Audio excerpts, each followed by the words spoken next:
బోధించబడాలన్నమాట. అది రాజుగారి భోజనం అంటే అంత శ్రేష్టమైన భోజనము రాజుగారిది ఉంటా ఉంటుంది.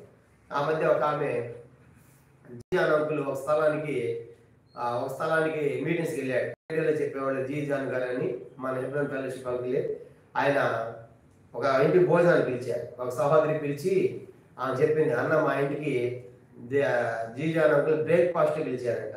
బ్రేక్ఫాస్ట్ పిలిచి 18 ఐటాలు చేసిందంట. 18 ఐటమ్స్ బ్రేక్ఫాస్ట్ కింద 18 ఐటమ్స్, దోశ, ఇడ్లీ, వడ, పూరీల మొత్తము 18 రకాల వంటలు. ఎందుకు మేము చేసామంటే ఆయనే తింటాడు కనుక అని 18 చేసిందంట. ఒక సామాన్యమైన స్త్రీ ఒక దైవ సేవకుని 18 రకాల ఐటమ్స్ అనగా ఒక టిఫిన్ కోసం చేస్తే రాజుగారి భోజనం ఎంత గొప్పదిగా ఉండాలి, ఎంత పెద్దదిగా ఉండాలి ఆలోచించండి. అయితే ఇప్పుడు వాళ్ళు ఎందుకు వద్దంటున్నారు రాజుగారి భోజనాన్ని, ఎందుకు నిరాకరిస్తున్నారంటే 2 కారణాలు. ఒకటి ఏంటంటే వీళ్ళు ధర్మశాస్త్రం కింద ఉన్నారు. చెప్పండి, దానియేలు వారి స్నేహితులు వాళ్ళు దేని కింద ఉన్నారు? ధర్మశాస్త్రం. వీళ్ళు యూదులు. లేవియాకాండం 11వ అధ్యాయము మొదటి 4 వచనాల్లో రాయబడింది. లేవియాకాండం 11వ అధ్యాయం చూడండి. కొన్ని తినవచ్చును, కొన్ని తినకూడదు వాళ్ళు. కనుక అందుకే వాళ్ళు యూదులు కాబట్టి ధర్మశాస్త్రాన్ని పాటించేవాళ్ళు కాబట్టి వాళ్ళు అందుకు ఆ భోజనాన్ని వద్దంటున్నారు. లేవియాకాండం 11వ అధ్యాయం మొదటి 4 వచనాలు చదువుతున్నాను. లేవియాకాండం 11వ అధ్యాయం మొదటి 4 వచనాలు. మరి యెహోవా మోషే అహరోనుకి ఇలా సెలవిచ్చెను, మీరు ఇశ్రాయేలుతో ఇట్లండి, భూమి మీద ఉన్న జీవులన్నింటిలోనూ మీరు ఈ జీవులను మాత్రము తినవచ్చు. అమాట గమనించండి, ఈ జీవులను మాత్రము తినవచ్చు. తర్వాత చూడండి, తర్వాత 3వ వచనం, జంతువుల్లో ఏది డెక్కలు గలదై నెమరవేయును దాన్ని తినవచ్చును కానీ నెమరవేయి వాటిలోను 2 డెక్కల వాటిలోను వీటిని తినకూడదు. ఆ 2 పదాలు గమనించండి.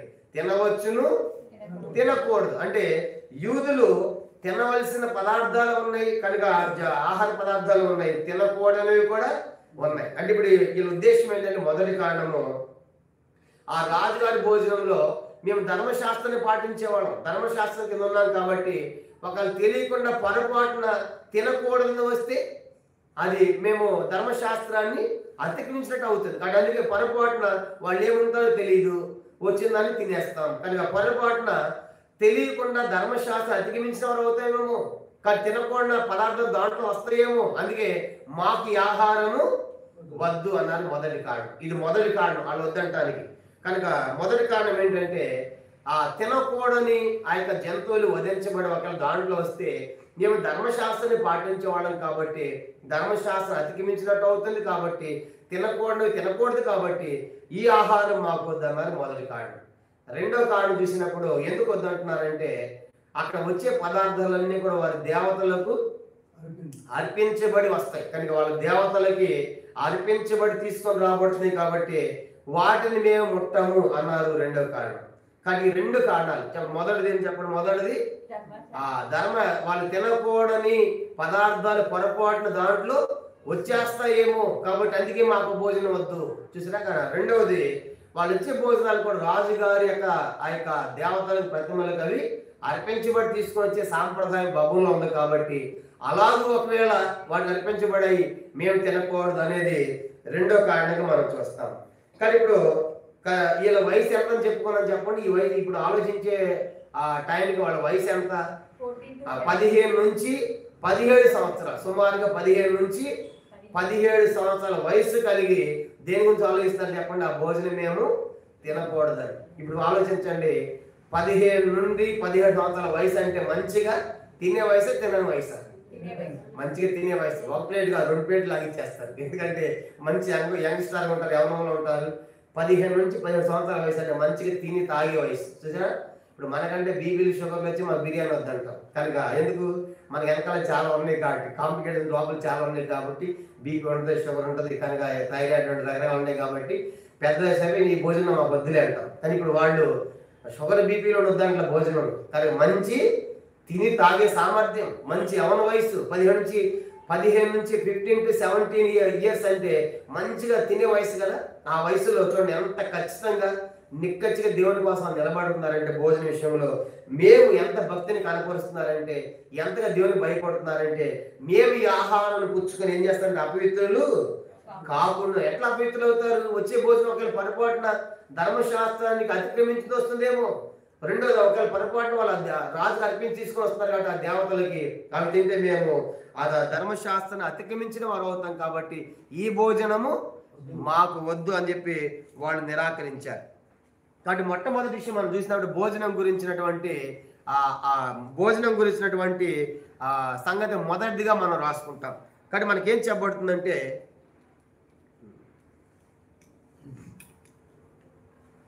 మొట్టమొదటి సంగతి మనకి చెప్పబడే మొదటి సంగతి మనం చూసినప్పుడు భోజనం గురించి చూసినప్పుడు ఆ రీతిగా వాళ్ళు ఆ భోజనాన్ని మరి నిషేధిస్తున్నారు, నిరాకరిస్తున్నారు. ఆ భోజనం మాకు వద్దు అని 15 నుంచి 17 సంవత్సరాల వయసులో వాళ్ళు భోజనం కొరకై ఎంత నిష్ఠగా ఉన్నారు, ఎంత నిక్కచ్చిగా ఉన్నారు, ఎంత తీర్మానంతో ఉన్నారనే విషయం మనము జ్ఞాపకం చేసుకోవాలి. అది మాత్రమే కాదు, గమనించామంటే ఈ దినాల్లో కూడా మొన్న యవనస్తులు ఎట్లా ఉన్నారంటే చాలా మంది లోకంలో మనం చూసినప్పుడు ఏది తినాలో అది తినటం లేదు, ఏది తినకూడదో దాన్ని తినేవారు ఉన్నారు. అందుకే యెషయా గ్రంథంలో ఒక మాట, యెషయా గ్రంథం చూడండి 55వ అధ్యాయం, ఆహారము కాని దాన్ని మీరు ఎందుకు తింటున్నారు అంటాడు. యెషయా గ్రంథము 55వ అధ్యాయం చూడండి 2వ వచనం. యెషయా గ్రంథం 55వ అధ్యాయము, యెషయా గ్రంథం 55వ అధ్యాయము 2వ వచనాన్ని చదువుకుంటాం. యెషయా గ్రంథము 55 2వ వచనం చూడండి, ఆహారము కాని దాని కొరకు మీరేలా రోకలు ఇచ్చేదారు, సంతృష్టి కలుగు చేయడానికి వరకు మీ కష్టార్జితం ఎందుకు. చాలా గమనించాలంటే ఆహారము కాని దాని కొరకు రోకలు ఇచ్చి తిని తాగి కష్టార్జితాన్ని వ్యర్థం చేసుకుంటున్నారంట. ఆ మధ్య ఒకసారి నేను మంచిర్యాల ట్రైన్లో పోతా ఉంటే నా పక్కన ఒక ఆయన రిజర్వేషన్ అయింది, పక్కన ఒక ఆయన కూర్చున్నాడు. ఆయనది విండో, పక్కన నాకు వచ్చిన సీటు. అది ఎక్కిన తర్వాత నోట్లో అంత గుట్టక వేసాడు. కానీ జరుగుగా గుట్టకాలు పాలు తింటారు కదా, వేస్తా ఉంటే ఒకటే కంపు. కనుక మాస్క్ పెట్టుకుని భరించలేకపోతున్నాను.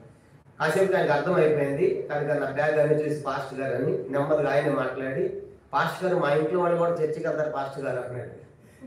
ప్రభు స్తోత్రం మాత్రం ఒకటి దొరికాడు, కొద్దిగా నెమ్మది అందుకోవచ్చు అని. సరే మీ ఇంట్లో వెళ్ళిపోతే నీకేమైంది పోకపోవడానికి అన్నాడు. మేము పోం సార్, మా భార్య పోం సార్, మా ఇంట్లో వాళ్ళు అందరూ చర్చికి వెళ్తారు అన్నాడు.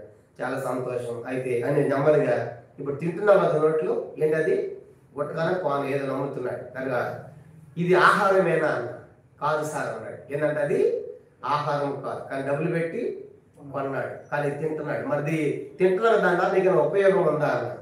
ఏమీ లేదు సార్ అన్నాడు. మరి ఎందుకు తింటున్నావు అన్నాడు. అంటే నవ్వుతున్నాడు. చూసారా, అది ఆహారం కాదు. ఆ గుట్ట కానీ పాను కానీ కిళ్ళి కానీ కనుక ఇలా ఎన్నో ఉన్నాయి కదా, తాగే కానీ కనుక ఇవన్నీ ఆహార పదార్థాలు ఏమన్నా, అది తినకపోతే ఏమన్నా బతకలేదు మనిషి. ఆహారం కాదు, కానీ సాయంత్రానికి అది తాగాల్సింది, ఆ గుట్క తినాల్సింది, ఆ సిగరెట్ బీడి చుట్ట ఏమి ఉన్నాయో అవన్నీ ఆహారం కాదు, కానీ ఆహారం లాగా తీసుకుంటున్నారు. కనుక చెప్పినప్పుడు ఒక ఆయన నమిలి ఈ చెంపకు రంధ్రం పడిపోయింది. అవన్నీ సొన్నమంద పోయి పొక్కి లాస్ట్ రంధ్రం పడిపోయింది. ఆ మధ్య బ్రష్ అవుతూ ఉంటే టక్కున బ్రష్ బయటకు వచ్చేసింది. కారణం ఏంటి, అంత తినేసింది.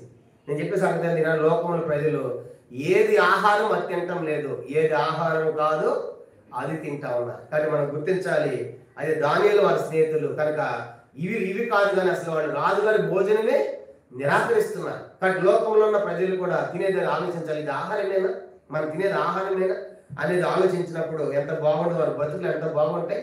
కాబట్టి పగలంతా కష్టపడతారు, సాయంత్రానికి వచ్చినప్పటికీ ఆ వచ్చిన డబ్బులంతా ఆహారం కాని దాని కోసము వ్యయం చేసి ఎన్ని కుటుంబాలు బాధపడేవారు లేకపోలేదు. కారణం ఏంటంటే అది ఆ తాగేది ఆహారం కాదు, ఆ పానాహారం కాదు, ఆ గుట్కా కిల్లు ఏమైతే ఉన్నాయో అవన్నీ ఆహారం కాదు, కానీ రోకలు ఇస్తున్నారు, డబ్బులు ఇస్తున్నారు, కొంటున్నారు, కానీ వారి జీవితాలు వ్యర్థం చేసుకున్నారు అన్నాడు కదా. మీరేలా మీ కష్టార్జితం ఎందుకు వ్యయపాలించేదారు. కాబట్టి అది కూడా ఆలోచించాలి. కానీ మొదటి విషయం ఏంటంటే భోజనం గురించి వారు ఎందుకు రాజుగారి భోజనాన్ని తిరస్కరించారంటే 2 కారణాలు మనం చూస్తాం. ఒకటి, ధర్మశాస్త్రం కింద ఉన్నాం కాబట్టి మాకు తెలియకున్నటువంటి ఆహార పదార్థాలు వస్తవేమో. రెండవదిగా రాజుగారి యొక్క ఒంట్లో వండినటువంటి వంటల్లో వారి ప్రతిమలకు దేవతలు తీసుకొని రాబడుతున్నాయి కాబట్టి మాకు వద్దు అన్నారు. ఇది మొదటి సంగతిగా మనం చూద్దాం. రెండోది ఇప్పుడు చూడండి 9వ వచనం, దానియేలు గ్రంథం 1వ అధ్యాయం 9వ వచనం. రెండో సంగతి మనం చూద్దాము. భోజనం గురించినటువంటి సంగతి మనం చూసాం. ఎందుకు వాళ్ళు తినకపోవడం గల కారణం 2 చూసాము. ఇప్పుడు 9వ వచనం, దానియేలు గ్రంథం 1వ అధ్యాయం 9వ వచనం. అందరికి చదవండి.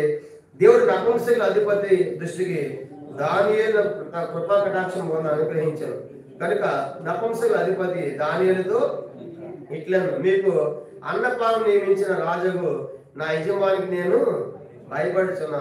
ఈ 7 బాలుల ముఖముల కంటే మీ ముఖంలో కృషించినట్టు ఆయన కనబడనేలా, అట్లయితే మీ రాజు చేత నాకు ప్రాణాపాయమును కలుగజేతురు. నపుంసకుల అధిపతి దానియేలు, హనన్య, మిషాయేలు, అజర్య అని వారి మీద నియమించిన నియామకునితో దానియేలు ఇట్లా, నేను భోజనముకు శాఖధాన్యాదులను, పానముకు నీళ్లును నీ దాసులను మాకు ఇప్పించి దయచేసి 10 దినముల వరకు మమ్మను పరీక్షింపుము.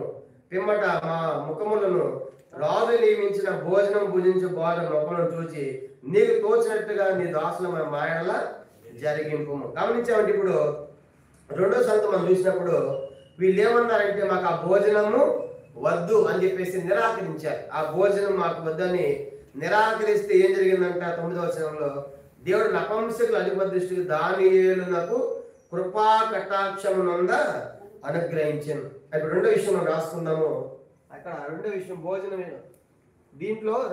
దీంట్లో మొదటి సంగతి భోజనం గురించి మనం చూసాము కనుక సవాళ్ళ మధ్య నిలిచిన దానియేలు వారి స్నేహితులు దాంట్లో ఇది 5 సంగతులు మనం చూడబోతున్నాం.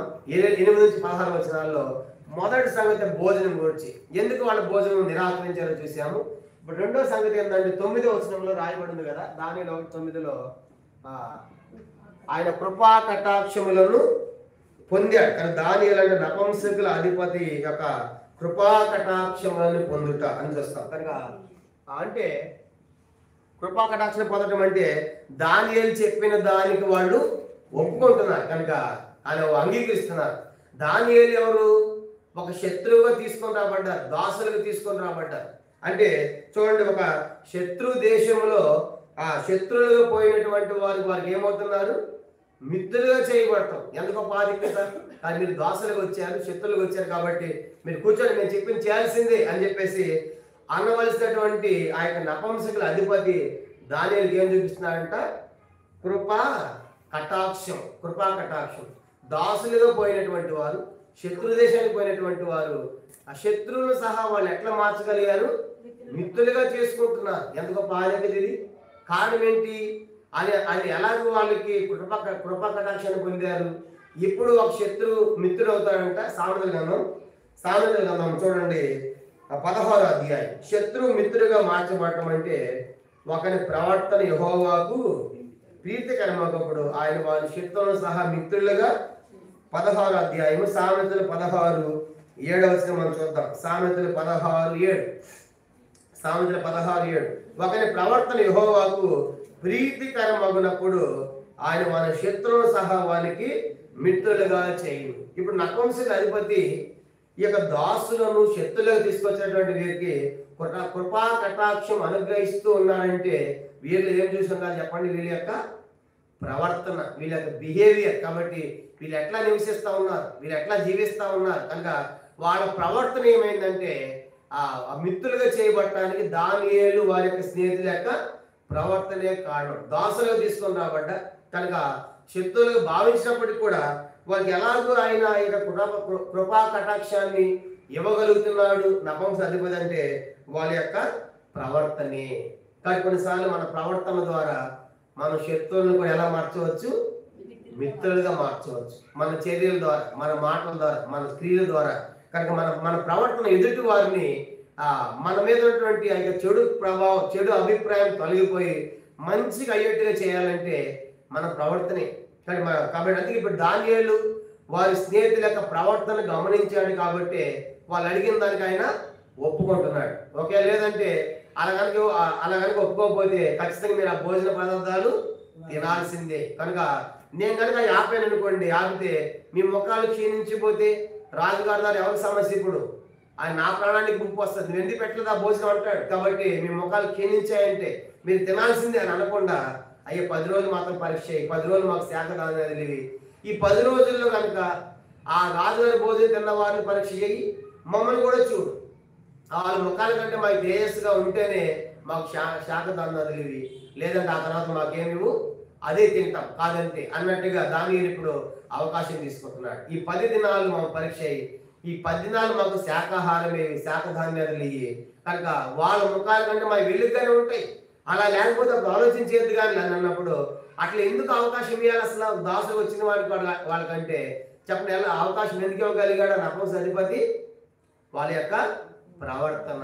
కానీ వాళ్ళ యొక్క ప్రవర్తన, వాళ్ళ దాసులు వచ్చినప్పటికి కూడా వాళ్ళు అడిగిన దానికి ఆయన అవకాశం ఇస్తూ ఉన్నాడు. కానీ అదే మనకు జ్ఞాపకం చేయబడిందంటే వాళ్ళ ప్రవర్తన, ఎప్పుడైతే మన ప్రవర్తన మంచిగా ఉంటుందో శత్రువు కూడా మనకి ఏమైపోతాడంట, మిత్రుడుగా అయిపోతాడు. అందుకే మన మనుషుల దయ, దేవుని దయను పొందుకోవాలి. అలా బైబిల్లో చాలా మంది పొందుకున్నారు. ఉదాహరణగా ఆదికాండం 39వ అధ్యాయం చూడండి, యోసేపు కూడా కటాక్షం పొందుతాడు. ఆదికాండం 39వ అధ్యాయము 21వ వచనం.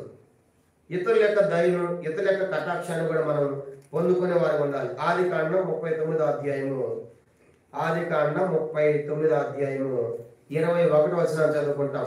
ఆదికాండం 39:21 వచనాన్ని అందరం కలిసి 39:21. అయితే యెహోవా యోసేపునకు తోడయుండి అతని యందు కనికరపడి అతని మీద చెరసాల యొక్క అధిపతికి కటాక్షము కలుగునట్లు చేసి. ఇప్పుడు దేవుడు ఎప్పుడైతే మన ప్రవర్తన మంచిదిగా ప్రీతికరంగా ఉంటుందో దేవుని దృష్టికి కూడా దేవుడు ఆ శత్రువులు కూడా మన మీద కటాక్షము చూపించేట్టుగా చేస్తాడు. కానీ ఇప్పుడు యెహోవా యోసేపును తోడయుండి అతని యందు అతని మీద చెరసాల యొక్క అధిపతికి కటాక్షము కలుగునట్లు చేశాడు. కాబట్టి ఇది చాలా ప్రాముఖ్యమైనది. మనం కూడా అలాగూ ఇతరుల యొక్క కటాక్షాన్ని, ఇతరుల యొక్క దయను మనము పొందుకునే వారు ఉండాలి. యోసేపు కూడా శత్రు దేశానికి పోయాడు, బానిసగా పోయాడు, అమ్మబడిన వాడికి పోయి ఇప్పుడు అక్కడ ఏం పొందుతున్నారంటే వాళ్ళ యొక్క కటాక్షాన్ని పొందుతున్నాడు. దానియేలు లాగా. ఇంకా మనం చూసామంటే ఆ సమయలు కూడా అంతే. మొదటి సమయలు గ్రంథం చూడండి, ఆయన కూడా మనుషుల దయ దేవుని. మొదటి సమయలు గ్రంథం 2వ అధ్యాయము 26వ వచనం. మొదటి సమయలు గ్రంథము 2వ అధ్యాయము. రెండో వ్యక్తి మనకి మరి సమయలు మనకు కనబడుతుంది. మొదటి సమయలు గ్రంథం 2వ అధ్యాయం 26వ వచనం. బాలుడు సమయలు ఇంకను ఎదుగుచు యెహోవా దయందును మనుషుల దయందును వర్ధిల్లుచుండెను. కనుక మరి సమయల యొక్క జీవితం కూడా మనకు కనబడుతుంది. అతను కూడా మనుషుల దయ, మనుషుల కటాక్షము, మరి దేవుని యొక్క కటాక్షం కూడా పొందిన వాడికి మనకి మరి సమయలు కూడా మనకు కనబడతాడు. దావీదు గురించి కూడా రాయబడింది. ఇదే మొదటి సమయల గ్రంథం 18వ అధ్యాయం. మొదటి సమయల గ్రంథం 18వ అధ్యాయము. మనం కూడా ఎక్కడికి పోయినా మనుషుల దయ, దేవుని సంపాదించుకోవాలి. యోసేపు లాగా, సమయలు లాగా, దానియేలు లాగా. మొదటి సమయల గ్రంథం 18వ అధ్యాయము చూడండి, 5వ వచనము, ఆ తర్వాత 14వ వచనం. మొదటి సమయల గ్రంథం 18వ అధ్యాయం 5వ వచనం. దావీదు సౌలు తన పంపిన చోట్లకెల్లా పోయి సుబుద్ధి కలిగి పని చేసుకుని వచ్చిన కనుక సౌలు యోధుల మీద అతన్ని నియమించాను. జనులందరి దృష్టిని, సౌలు సేవకుల దృష్టిని దావీదు అనుకూలుడై ఉండేను. 14వ వచనం. మరి దావీదు సమస్త విషయంలో సుబుద్ధి కలిగి ప్రవర్తింపగా యెహోవా అతనికి తోడుగా ఉండేను. గమనించామంటే దావీదులో కూడా సుబుద్ధి మనకు కనబడతా ఉంది. సుబుద్ధి, మంచి ప్రవర్తన, ఆ చెప్పిన పని అంతా చేయటం. కానీ వీడి ద్వారా సౌలు ఏం పొందాడంటే ఆయన దయ పొందాడు, సౌలు యొక్క దయను పొందాడు. అందుకే సౌలుకు అనుకూలుడిగా ఉన్నాడు. కారణం ఏంటంటే దావీదులో సుబుద్ధి మనకు కనబడతా ఉంది, కానీ సుబుద్ధి కనబడతా ఉంది. కాబట్టి అలాగూ దావీదు కూడా అది సంపాదించుకున్నాడు. కనుక దానియేలు సంపాదించుకున్నాడు, కటాక్షం యోసేపు సంపాదించుకున్నాడు, తర్వాత సమూయేలు సంపాదించుకున్నాడు, దావీదు సంపాదించుకున్నాడు. ఎస్తేరు నుంచి కూడా రాయబడింది. ఎస్తేరు గ్రంథం 2వ అధ్యాయం. ఎస్తేరు గ్రంథం 2వ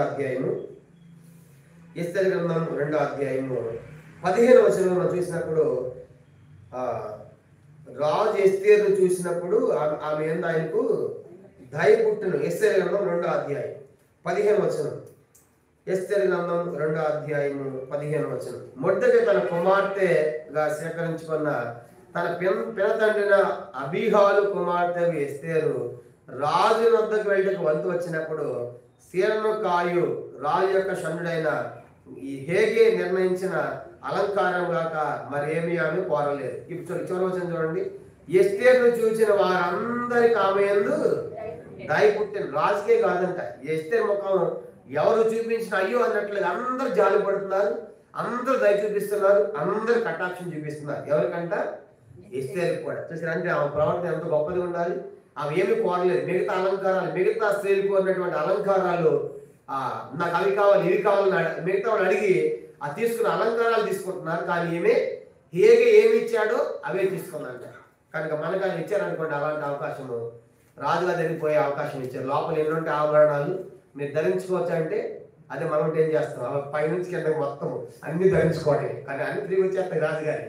కాబట్టి అవకాశం ఉంది అక్కడ. కానీ ఏమే ఇచ్చింది తప్ప మరేమీ తీసుకోలేదు. చూసే అర్థం. కనుక అందుకే ఏమే ఎస్తేరు చూసినప్పుడు రాజుగారి కాదంట, అందరికి కూడా దయ పుట్టింది. కనుక మనకేమర్థం అవుతుందంటే శత్రు దేశానికి పోయినా ఎక్కడికి పోయినా కూడా ఇలాంటి మంచి దయ పుట్టేది, కటాక్షం పొందేటువంటి మంచి సాక్ష్యం మనం సంపాదించుకోవాలి. అలా చూసినప్పుడు యేసు వాళ్ళ నుంచి ఏమని రాయబడింది? లోకాసు వార్త. ఆయన కూడా మనుషుల దయ, లోకాసు వార్త 2వ అధ్యాయం 52వ వచనం చూడండి. ప్రభు అని కూడా అలాగే జీవించాడు. ఆయన కూడా లోకాసు వార్త 2వ అధ్యాయం 52వ వచనం. లోకాసు వార్త 2వ అధ్యాయము, లోకాసు వార్త 2వ అధ్యాయం 52వ వచనం.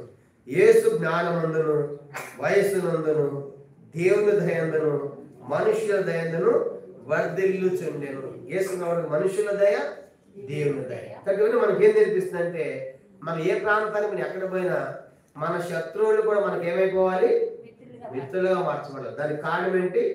వాళ్ళకి కటాక్షలు మనం పొందాలంటే మనలో సుబుద్ధి ఉండాలి, మంచి ప్రవర్తన ఉండాలి అనేది మనకు జ్ఞాపకం చేయబడతా ఉంది. అలా దానియేలు వారి స్నేహితులు శత్రు దేశాన్ని తీసుకుపోయినప్పటికీ, బానిసలుగా పోయినప్పటికీ కూడా ఆ శత్రు దేశంలో ఆ యొక్క నపుంసకుల అధిపతి యొక్క కటాక్షాన్ని వాళ్ళు పొందగలిగారు. కనుక చూసారా? కనుక చిన్న వాటిలో మనం అనేక దాన్ని మనం సంపాదించుకుంటాం.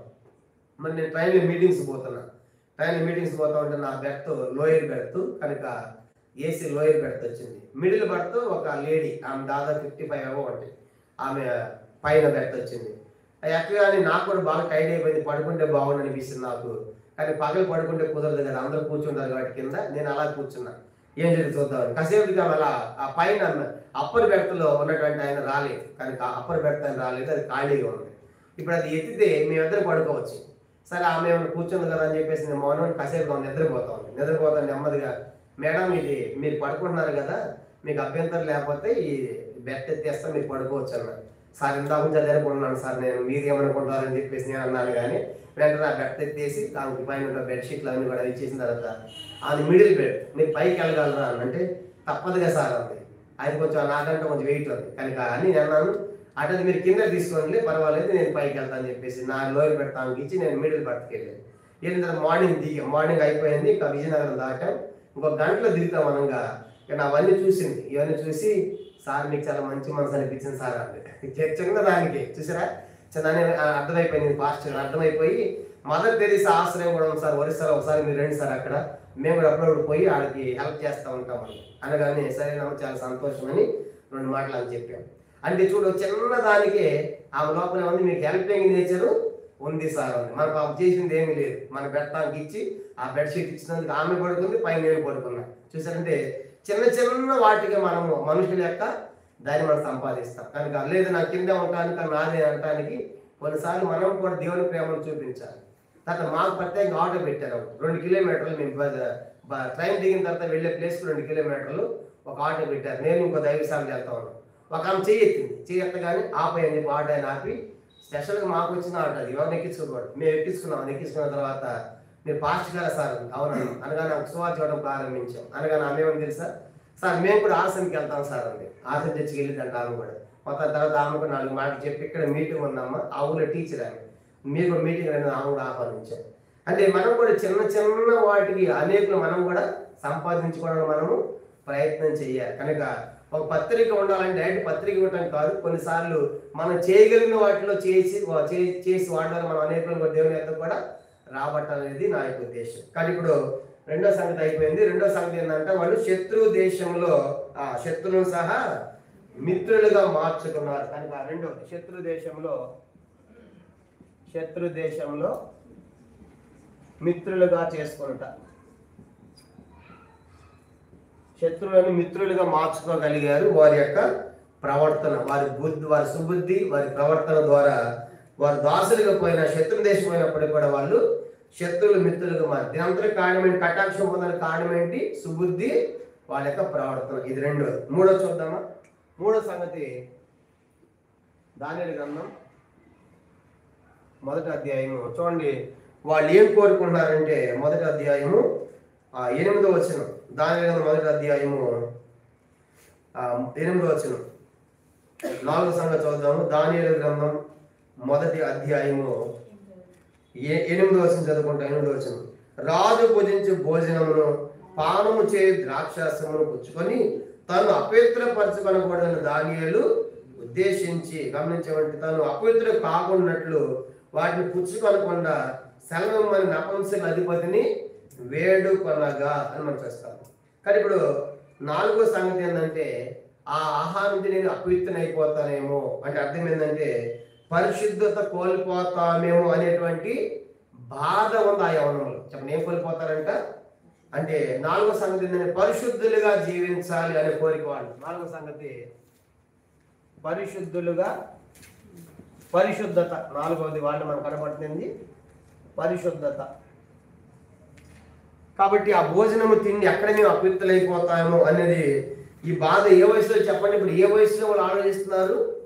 పరిశుద్ధంగా ఉండాలి. మంచి యవ్వన వయసులో, మంచి తినే వయసులో ఆ భోజనం మాకు వద్దు, ఆ భోజనం తింటే మేము అపవిత్రులైపోతామేమో, పరిశుద్ధతను కోల్పోతామనేటువంటి ఆ చిన్న వయసు కదా, 15 నుంచి 15 to 17 అంటే. కానీ అంత చిన్న వయసులో వాళ్ళు ఎట్లా ఆలోచిస్తున్నారంటే భోజనం గురించి చెప్పండి. వాళ్ళ పెంపకం ఎలా ఉండాలి, వాళ్ళ తల్లిదండ్రులు ఎలా పెంచి ఉండాలి. కనుక మనం యూదులము ఈ పదార్థాలు తినకూడదు, ఇలా ఉండాలని చెప్పేసి ఎలా పెంచి ఉండాలి. కానీ అంత 15 to 17 years ఆ యొక్క యవన ఏజ్లో, అంత చిన్న వయసులోనే వాళ్ళు భోజన పదార్థాలు తింటేనే పొరపాటు చేస్తామేమో, పాపము చేస్తామేమో, అపవిత్రైపోతామని పరిశుద్ధతను ఆలోచిస్తూ ఉన్నారంటే నిజంగా వారి పెంపకము ఎలా ఉండాలి. అదే తిమోతిని ఎట్లా పెంచారంటే తిమోతి కూడా చూడండి. 1 తిమోతి పత్రిక తిమోతిని కూడా చిన్న వయసులోనే ఎలా పెంచారంటే వాళ్ళ తండ్రి బీజ్ చేసేస్తాడు. తల్లి యూదురాలు అయితే తల్లి పెంపకలే పెంచబడ్డాడు. ఆయన ఎలా పెంచబడ్డాడు చూడండి. 3వ అధ్యాయం 14-15 వచనాలు. 2 తిమోతి chapter 3 verse 14 to 15 చదువుకుంటాము. క్రీస్తు యేసును ఉంచవలసిన విశ్వాసము ద్వారా రక్షణార్థమైన జ్ఞానముని కలిగించుటకు శక్తి గల పరిశుద్ధ లేఖనములను బాల్యము నుండి నీ వెలుతూ గనుక చూసా. కానీ తిమోతికి పరిశుద్ధ శక్తి గల లేఖనాలు ఎప్పుడు తెలుసంట? బాల్యంలోనే చెప్పారు. కారణం ఏంటి? తిమోతి యొక్క అమ్మమ్మ లోహిలో ఉంది ఆ విశ్వాసము. ఆమెలోంచి ఎవరికి వచ్చిందంట? తల్లి యునికేలోకి వచ్చిందంట. యునికేలో నుంచి తిమోతిలోకి వచ్చింది. చూడండి 1 తిమోతి ఇదే 2 తిమోతి పత్రిక 1వ అధ్యాయం 3 నుంచి 5 వచనాలు. 1 తిమోతి ఇది 2 తిమోతి పత్రిక 1వ అధ్యాయం 2 తిమోతి 1వ అధ్యాయం 3 నుంచి 5 వచనాలు చూడండి. నా ప్రార్థనను ఎడతెగక నేను జ్ఞాపకం చేసుకొనుచు నీ కన్నులు తలంచుకొని నాకు సంపూర్ణ ఆనందం కలుగుటకై నేను చూడవల్లని రేయింబగళ్ళు అపేక్షించుచు నీ అందున నిష్కపటమైన విశ్వాసమును జ్ఞాపకం చేసుకొని నా పితరాచార ప్రకారం నిర్మలమైన మనస్సాక్షితో నేను సేవించిన దేవుని వల్ల కృతజ్ఞుడై ఉన్నాను. ఆ తర్వాత భాగం చూడండి. ఆ విశ్వాసము మొదట నీ అవ్వయైన లోయలో ఉన్నది, తర్వాత నీ తల్లి అయిన యునికేలో ఉన్నది, అది తర్వాత నీ యందు సహా వర్షించునని గుడిగా నమ్ముచున్నాను. కాబట్టి ఆ విశ్వాసం మొట్టమొదట నీ యొక్క అవ్వైనటువంటి లోయలో ఉంది. కానీ ఆమె ఎంత విశ్వాసంతో బతికింది. ఆ విశ్వాసంతో బతికి అలా పెంచింది కుమార్తెను యునికే అని. కాబట్టి ఇప్పుడు ఆ యునికేలో వచ్చిన విశ్వాసం ఇప్పుడు నీలో ఉంది. కానీ ఆ యునికి ఎలా పెంచాడు? తల్లి చిన్న వయసులోనే బాల్యములని పరిశుద్ధ లేఖనాలు ఎరిగేట్టుగా చేసి ఏమని చెప్పాడు పౌలు? ఏమని రాస్తున్నాడు? 1 తిమోతి పత్రిక 4వ అధ్యాయం. బాల్యంలోనే లేఖనాలు ఎట్లా ఉండాలి? నువ్వు మాదిరిగా ఉండు, యవనంలోనే మాదిరిగా ఉండు. 1 తిమోతి పత్రిక 4వ అధ్యాయము 11వ వచనం. 1 తిమోతి chapter 4 verse 11. అలా బాల్యంలో లేఖనాల్లో పెంచబడి తిమోతికి పౌలు ఏమని రాస్తున్నాడు? 1 తిమోతి పత్రిక 4వ అధ్యాయం 11వ వచనం. నీ యవనమును బట్టి ఎవడో నిన్ను తృణీకరింప నీయకుము, మాటల్లో గాని ప్రవర్తనలోను ప్రేమలోను విశ్వాసంలో పవిత్రతలో విశ్వాసులకు మాదిరిగా నుండు. ఆ మాట గమనించండి. ఇప్పుడు తిమోతి ఏ వయసులో మాదిరిగా ఉండాలంట చెప్పండి. ఏ వయసులో ఉండి తిమోతి మాదిరిగా ఉండాలి? యవనం. నీ యవనం బట్టి ఎవరు తుణీకరించవద్దు కనుక నువ్వు యవ్వన కాలంలోనే మాదిరిగా ఉండాలి. చూడండి, యవ్వన కాలంలోనే మాదిరిగా ఉండాలి. అసలు యవ్వన కాలం ఎలాంటిది? యవ్వనస్తులు తప్పక తొట్టిలు పడిపోయేది, తినేది, తాగేది, పడిపోయే వయసు, పాపం చేసే వయసు. కానీ తిమోతి గురించి అంటాడు, నువ్వు బాల్యము నుంచి పరిశుద్ధ లేఖనం ఎదిగావు కాబట్టి ఎట్లా ఉండాలంటే నువ్వు యవ్వనములోనే నువ్వు మాదిరిగా ఉండాలి. అంటే మిగతా పెద్దవాడికి మాదిరిగా ఉండాలి. చాలాసార్లు ఎప్పుడైనా సరే మాదిరి ఎట్లా ఉంటుంది?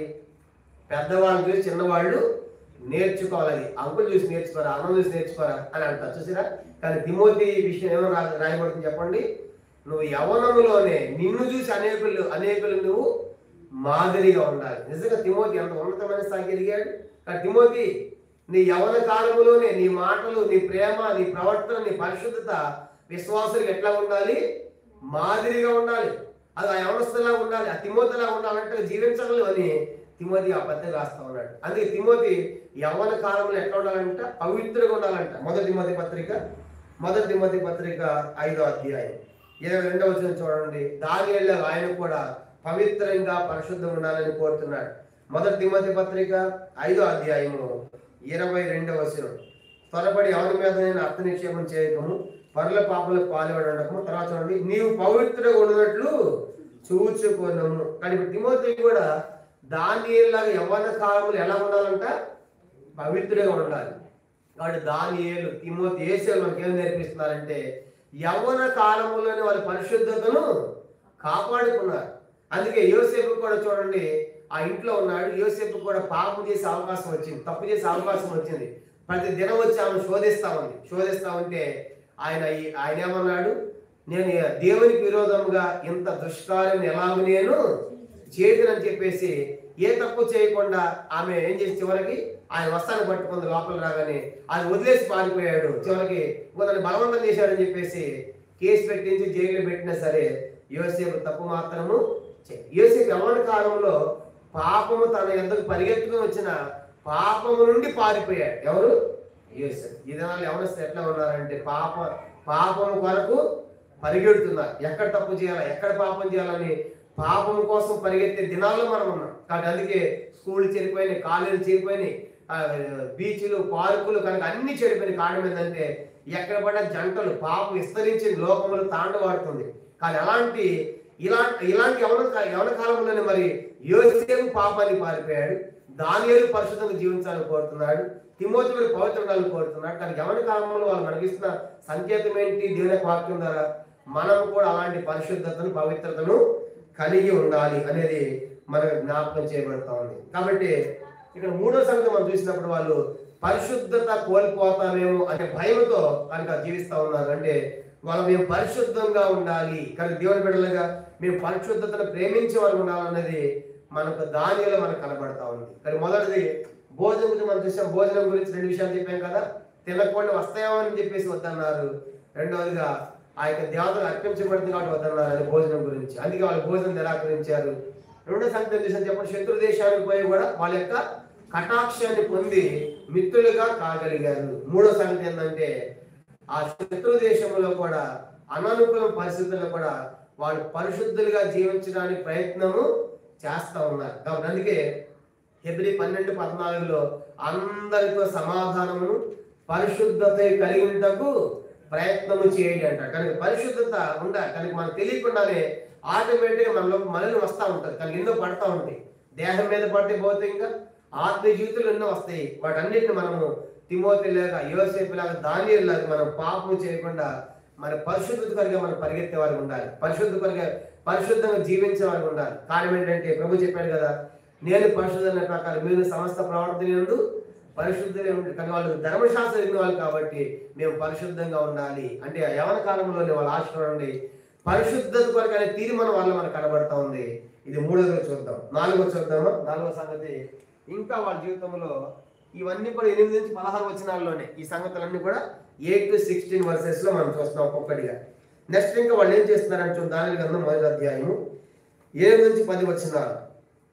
దానియేలు గ్రంథము మొదటి అధ్యాయము 8 నుంచి 10 వచనాలు ఒకసారి చదువుదాము. ఇంకా 4వ సంగతి మనం చూసినప్పుడు 8 నుంచి, రాజు భుజించు భోజనమును పానము చే ద్రాక్షరసమును పుచ్చుకొని తన అపవిత్రపరచుకొనకూడదని కూడా దానియేలు ఉద్దేశించి తన అపవిత్రులు కాకున్నట్లు వాటిని పుచ్చుకొనకుండా సెలవును నపుంసకుల అధిపతిని వేడుకొనగా, దీని నపుంసకుల అధిపతి దానియేలునకు కృపా కటాక్షం పొంద అనుగ్రహించిన కనుక నపుంసకుల అధిపతి దానియేలు ఇట్లను, మీకు అన్నపాలు నియమించిన రాజుకు నా యజమానికి నేను భయపడుచున్నాను. ఈయుడు బాగున్న ముఖం కంటే మీ ముఖంలో కృషించినట్లు ఆయన కనబడనేలా, అట్లయితే మీరు రాజు నాకు ప్రాణాపాయం కలుగేతరు. నపుంసకులధిపతి దానియేలు హనన్య మిషాయేలు అజర్య అనే వారి మీద నియమించిన నియామకులతో దానిట్లను, భోజనములకు శాఖ ధాన్యాదులను పానముకు నీళ్లను నీ దాసులను మాకు ఇప్పించి దయచేసి 10 దినముల వరకు మమ్మను పరీక్షింపుము అంటున్నాడు. కనుక 4వ సంగతి ఏంటంటే వాళ్ళ పరీక్షలు కోరుకుంటున్నారు. చెప్పండి ఏంటంటే 4వది పరీక్ష. దానియేలు గ్రంథం 1వ అధ్యాయం మనం చూసినప్పుడు వాళ్ళకి ఏం కావాలంటే 12వ వచనంలో పరీక్ష. చాలా మంది పరీక్షలు అంటే ఇష్టమా కష్టమా చెప్పండి? కష్టం. మనకి పరీక్షలు వద్దు కనుక పరీక్షలు పెట్టామంటే కష్టం. పరీక్షలు అంటే కష్టం పిల్లలకి కనుక పరీక్షలు లేకుండా తిని తాగమంటే కాలేజీకి తిరిగి తాగొస్తారు. పరీక్షలు రాయండి అంటే అమ్మో పరీక్షలు అంటారు. పరీక్షలు అంటే చెప్పి చాలా మందికి భయం. కానీ ఇప్పుడు వాళ్ళు ఏమంటారంటే మమ్మల్ని పరీక్షించండి, పరీక్షలు పెట్టండి. చూసారా? కానీ పరీక్షలు, కానీ పరీక్షలు మంచిదే. పరీక్షలు మంచిదే. పరీక్షలు లేకపోతే తెలియదు వాడు ఆన్సర్ అడిగాడు. అందుకే యూనిట్ టెస్టులు, తర్వాత ఇంకా ఒక హాఫ్ ఇయర్లీ క్వార్టర్లీ ఇలా ఎన్ని పెడతారు కదా. కనుక ఆ పరీక్షలు లేకపోతే వాడు ఏం చదువుతున్నాడో మనకు తెలియదు. కనుక పరీక్షలు చాలా మంచిది. ఇష్టం లేకపోయినా సరే పరీక్షలు రాయాల్సింది. కనుక పరీక్షలు, కానీ ఇప్పుడు వాళ్ళు పరీక్షలో కూడా వెళుతున్నారు. కానీ మమ్మల్ని పరీక్షించండి అంటే పరీక్ష వాళ్ళు కోరుకుంటున్నారు. కాబట్టి అందుకే రోమ 5 పరీక్ష ఏం కలిగిస్తారంటే మనకు పరీక్ష నిరీక్షణను కలిగిస్తుంది. కానీ నిరీక్షణ కాబట్టి పరీక్షలు మంచిదే. కనుక దేని విషయంలో వాళ్ళు ఎంత పరీక్ష నిష్ఠగా ఉంటున్నారు. చిన్న భోజన విషయంలో నమ్ముకుంటున్నారు. భోజన విషయంలో పరీక్షలు వాళ్ళు ఫెయిల్ అయిపోయారా? భోజన విషయంలో పాస్ అయ్యారు. కనుక మాకు ఆ భోజనం వద్దన్నారు. కనుక చిన్న విషయంలో కూడా భోజనం అనేది ఏదో పెద్ద పొరపాటు, పెద్ద తప్పు కాదనుకుంటాం మనం. ఆ భోజనం దేవుని సార్ అనుకుంటాం. వాళ్ళు చిన్న దాంట్లో కూడా మాకు ఈ భోజనం వద్దు అంటే భోజన విషయంలో కూడా నమ్మకంగా వాళ్ళు ఉంటున్నారంటే, పరిశుద్ధంగా జీవిస్తూ ఉన్నారంటే, మనం కూడా ఈ లోకంలో దేవుడు మన పరీక్షలు పెడతాడు ఒక దినం. కానీ ఈ లోకంలో కూడా పరీక్షలు పెట్టినప్పుడు చిన్న వాటిలో కనుక నువ్వు నమ్మకం ఉన్నావు అనుకో, ఆ పరీక్షలో నీకేమిస్తాడు దేవుడు? పెద్దవి ఇస్తాడంట. మేము ట్రైనింగ్కి వచ్చినప్పుడు సేవా ట్రైనింగ్లో వచ్చిన 6 నెలలు కనుక ఎలాంటి పరీక్ష అంటే ఆంటీ మమ్మల్ని గుడానికి పొద్దున్నే లేవాలి, మందిరం అంతా ఓడవాలి. కనుక చాలా పెద్ద మందిరం, రోడ్డు బయట మున్సిపాలిటీ వాళ్ళు ఊడ్చేవాడు అయినా రాకుండా మేము ఓడవాలి. కనుక వీడు ఉంటాడా పారిపోతాడు సేవలు. అది పరీక్ష అన్నమాట మాకు. మేము మొత్తం ఊడ్చేందుకు మందిరం కదా నీట్గా రోడ్డు అంతా మేము ఊడ్చేవాడు. మందిరం ఎదురుగా ఉండేది మొత్తం ఓడవాలి. 8:30 గంటలకు టిఫిన్ చేశారు. చూడండి, రాగానే మొదటి 6 నెలలు ఎలాంటి పరీక్ష అంటే ఉల్లిపాయలు తేపడుతుంది. అంటే ఉల్లిపాయలు తాగానే పచ్చిమిరపకాయలు తేపడుతుంది అని ఒకసారి చెప్పదు. వీడు ఉంటాడా పోతాడా, అది పరీక్ష అనమాట. అది ఇచ్చిన తర్వాత మళ్ళీ వెల్లిగడ్డలు తేపంటుంది. ఇక రోజంతా 6 నెలలు సైకిల్ మీద తిరగటమే. నాకు అనిపించేది నేను యాక్సిడెంట్ అయితే బాగుండబ్బా, కాలేజ్ అయితే బాగుండు, పడక ఉండొచ్చు. కానీ తిరిగి లాస్ట్ నాకు ఫైల్స్ ఆపరేషన్ అయింది. అప్పుడు సైకిల్ మీద పోవాలన్నమాట. ఆ తర్వాత మధ్యాహ్నం చీరలు తేపలేదు, ఏమన్నా గిఫ్ట్లు పెడతాను. ఇంకా చీరలన్నీ సెలెక్ట్ చేయాలి. ఇక దినమంతా తిరుగుతూ ఉంటాను. 6 నెలలకు మందిరంలో ఖాళీ ఉండేదే లేదు. ఆ మీటింగ్ కాసేపు తప్ప దినమంతా తిరగాలి. నాకు తెలిసి వేరే వాళ్ళకి పారిపోయాడు. నా మొట్టమొదటి అంకుల్ అడిగాడు, నువ్వేం చదువుకున్నావంటే నా డిగ్రీ అన్న. అట నువ్వు నా దగ్గర ట్రైనింగ్ వేరే దగ్గర పంపిస్తాను అన్నాడు. లేదు అంకుల్, నేను వాగ్దానం ఇచ్చానంటే అటది నీ ఇష్టం అన్నాడు. అంటే నువ్వు పరీక్షలో పాస్ అవ్వాలి. నాకంటే ముందున్న వాళ్ళు చెప్పాడు, ఇక నువ్వు బెస్ట్, మమ్మల్ని అయితే కొట్టేది ఆంటీ అన్నాడు. సేవలో ఉన్న వాళ్ళని 5:30 లేకపోతే బెడ్షీట్ తీసి కొట్టేది. బెడ్షీట్ ఎంతసేపు పడుకుంటారండి. మా టైంలో కొట్టేది లేదు కానీ తిప్పేది ఆంటీ. అప్పుడు అనుకున్నాను తర్వాత ఇంట్లో ఆ పనులన్నీ చేయాలి మందిరంలో. కనుక ఇది స్త్రీలు చేసేది పురుషులు చేసేది కాదు. సేవకు వచ్చినప్పుడు ఇంట్లో అన్ని పనులు చేయాలి. అప్పుడు అర్థం కాదు, ఇప్పుడు మాకు అర్థమవుతుంది. ఇప్పుడు అన్ని పనులు మేము చేసుకుంటాం. కనుక నిజంగా ఎంత మంచి ట్రైనింగ్ అనిపించేది. అప్పుడే మాకు కష్టం అనిపించేది. అలా అనిపించింది ఆ ట్రైనింగ్ పీరియడ్లో. చాలా మంది తట్టుకోలేక పారిపోయిన ఉన్నారు. ఇదేం సేవ పొద్దున్న లేచి తిరిగి రావటం ఏంది అని పారిపోయిన ఉన్నారు. ఆ 6 నెలలు ఎంత పరీక్ష టైం అంటే 6 నెలలు. నా తర్వాత ఒక ఆయన సేవకు వచ్చాడు. సేవకు వస్తే ఆయనకి ఒక రోజు రాత్రి ఇన్ని గిన్నెలు వేశారు, అన్ని నెయ్యి గిన్నెలు. పాపం చాలా కష్టపడతానని చెప్పేసి ఆంటీ పడుకుందని చెప్పేసి ఏం చేశాను చూశాను. పడుకుంది, కొత్తగా వచ్చేది పారిపోతాడు అని చెప్పి నేను చేసి హెల్ప్ చేస్తాను. రాత్రి 11 కిచెన్కి హెల్ప్ చేస్తున్నా. ఆంటీ టాయిలెట్కి చూసి నెమ్మదిగా నన్ను గమనించి కావడం చూసి తెల్లారి పొద్దున్నే అవన్నీ నువ్వే కడగాలి, ఎందుకంటే నువ్వెందుకు పోయావు వాడి పనికి, వాడు ఉంటాడు పోవాలని కావాల్సి పెట్టినప్పుడు నువ్వెందుకు హెల్ప్ చేసే వాళ్ళకి, అవన్నీ నువ్వు కడుకోవాలి. చూసారా కొన్నిసార్లు పరీక్ష. 6 నెలలు పరీక్ష అయిపోయిన తర్వాత ఇక ఆ పనులు ఉండవు. నెక్స్ట్ అంకుల్తో పాటు ఆయా పరిసరికి వెళ్ళేది, రికార్డు రాసేది. కనుక 6 నెలలు ఏ కాలం చెప్పన్నది పరీక్షా కాలం. దానికి పరీక్షలు. చాలా మంది దినాల్లో మాకు పరీక్షలు వద్దు, మాకు ట్రైనింగ్ వద్దు అంటారు. కనుక అందుకే వాళ్ళు సేవలు ఉంట్లా, సేవ చేయలేకపోతున్నారు. కారణం ఏంటి? పరీక్ష లేదుగా. మిలిటరీ కూడా అంతే కదా. మిలిటరీ ఆర్మీ కూడా పోతే మొదటి ఆర్మీ ఎట్లా ఉంటుంది, ఎండలేదు గిండలేదు. కనుక కంటిన్యూగా లెఫ్ట్ అండ్ రైట్ కొడతా ఉంటుంది. నువ్వు పడిపోయినా సరే ఉంటాడు, లేకుంటే పారిపోవటమే, ఫినిష్ వెళ్ళిపోవటమే. కానీ ప్రతిదానికి ఏమైనా చెప్పండి పరీక్షలు. కానీ ఈ పరీక్షలో మనం ఎట్లా ఉండాలంటే చిన్న దాంట్లో ఎట్లా ఉండాలి, చాలా నమ్మకంగా ఉండాలి. ఆ తిమ్మతంకుల అత్తగారు ఉండేవాళ్ళు, నిస్సి అమ్మమ్మ దగ్గర నేను చాలాసేపు కూర్చునేవాడిని. ఇప్పుడు మందులు తెమ్మని మెడిసిన్ నా దగ్గర తెప్పించేది. తెచ్చిన తర్వాత ₹1 తేడా వచ్చిన అడిగేది. అడిగి ₹1 ఎప్పుడు తేడా ఇవ్వలేదు. ఇప్పుడు చిల్లర లేక తేలదు అనుకోండి, రూపాయి ఏమైందని అడిగేది. అడిగి కూర్చోబెట్టి మనం ధర్మం చేసేటప్పుడు ఏనుగునైనా ధర్మం చేయొచ్చు, అంత పెద్ద ధర్మం చేయి. కానీ నువ్వు లెక్క ఇచ్చేటప్పుడు ₹1 కూడా నువ్వు 9 పైసలు లెక్క చెప్పాలి, జాగ్రత్త అనేది. చూసారా? కనుక ఇవన్నీ మనకి ఎక్కడ నేర్పించాలి చెప్పండి. ఇవన్నీ కూడా అన్ని ట్రైనింగే. కనుక ట్రైనింగ్, అందుకే పరీక్షలు చాలా ఇంపార్టెంట్. కనుక అందుకే దేవుని మందిరంలో కూడా పరీక్షలు లేకపోతే కుదరదు. కనుక ప్రభు కూడా ఏం చెప్పాడు? మత్తయి సువార్త, మొత్తం లోకాసు వార్త. యేసు కూడా ఏమని చెప్పాడు? లోకాసు వార్త మనం గమనించామంటే ఇది ఇప్పుడు మనం 5వ సంఘం మనం చూడబోతున్నాము. 5వది వాళ్ళ పరీక్షలు. కనుక పరీక్షల్లో వాళ్ళు నెగ్గారు. 5వ సంఘం మనం చూద్దాం. లోకాసు వార్త 16వ అధ్యాయము చూడండి. ఇంకా మనకేం కనబడుతుందంటే వాళ్ళు లోకాసు వార్త 16వ అధ్యాయము 10వ వచనం. లోకాసు వార్త 16వ అధ్యాయము 10వ వచనం. లోకా 16:10 మనం చూద్దాం. 16:10. మిక్కిలి కొంచెంలో నమ్మకముగా ఉండేవాడు ఎక్కువలోను నమ్మకముగా ఉండు. మిక్కిలి కొంచెంలో అన్యాయంగా ఉండేవాడు ఎక్కువలోను అన్యాయంగా ఉండు. కనుక మనకు 4వ సంగతి ఏం కనబడుతుందంటే వారిలో నమ్మకత్వం. చెప్పండి ఏంటంట? నమ్మకత్వం. దేంట్లో వీళ్ళు నమ్మకత్వం? చిన్న భోజన విషయంలో. చెప్పండి ఏంటంటే నమ్మకం దేంట్లో? భోజన విషయంలో నమ్మకం ఉంటుంది. కనుక ఎంత నమ్మకం జీవించారు వాళ్ళు. కారణం ఏంటంటే చిన్న వాటిలో కూడా మనం నమ్మకం ఉండాలి. మన పరీక్షలో మనకు మంచిదే. పరీక్షలు తప్పనిసరిగా ఉండాలి. దానికి పరీక్షలు ఉంటే తప్ప మన భవిష్యత్తులో ఆత్మీయంగా ఎదగలేదు. కాబట్టి పరీక్షలు ఉండాలి. కానీ వాళ్ళు పరీక్ష కోరుకున్నారు. తర్వాత వాళ్ళ విషయంలో మనకి ఏం జ్ఞాపకం చేయబడుతుందంటే 5వదిగా చెప్పడం వాళ్ళు ఎట్లా ఉన్నారంట? భోజన విషయం కూడా నమ్మకం ఉంటావా? కనుక చాలాసార్లు మనల్ని కూడా అంటారు, నీళ్ళు మీకేమంది భోజనమే తినండి అంటూ ఉంటారు. కనుక లేదు, భోజన విషయంలో వాళ్ళు ఎంతో నమ్మకం, భోజన విషయంలో వాళ్ళకి ఎంత నిష్ట మనకు కనబడతా ఉంది. కాబట్టి ప్రభు కూడా చెప్పాడు, కొంచెంలో ఎట్లా ఉండాలంట? మిక్కిలి కొంచెం నమ్మకంగా ఉండేవాడు ఎక్కువలో కూడా నమ్మకంగా ఉంటాడు. అది మిక్కిలి కొంచెం అన్యాయంగా ఉండేవాడు ఎక్కువలో కూడా అన్యాయంగా ఉంటాడు. కాబట్టి మన మిక్కిలి కొంచెంలో కూడా నమ్మకం ఉన్నాం అనుకోండి, అప్పుడు ఏమవుతుంది?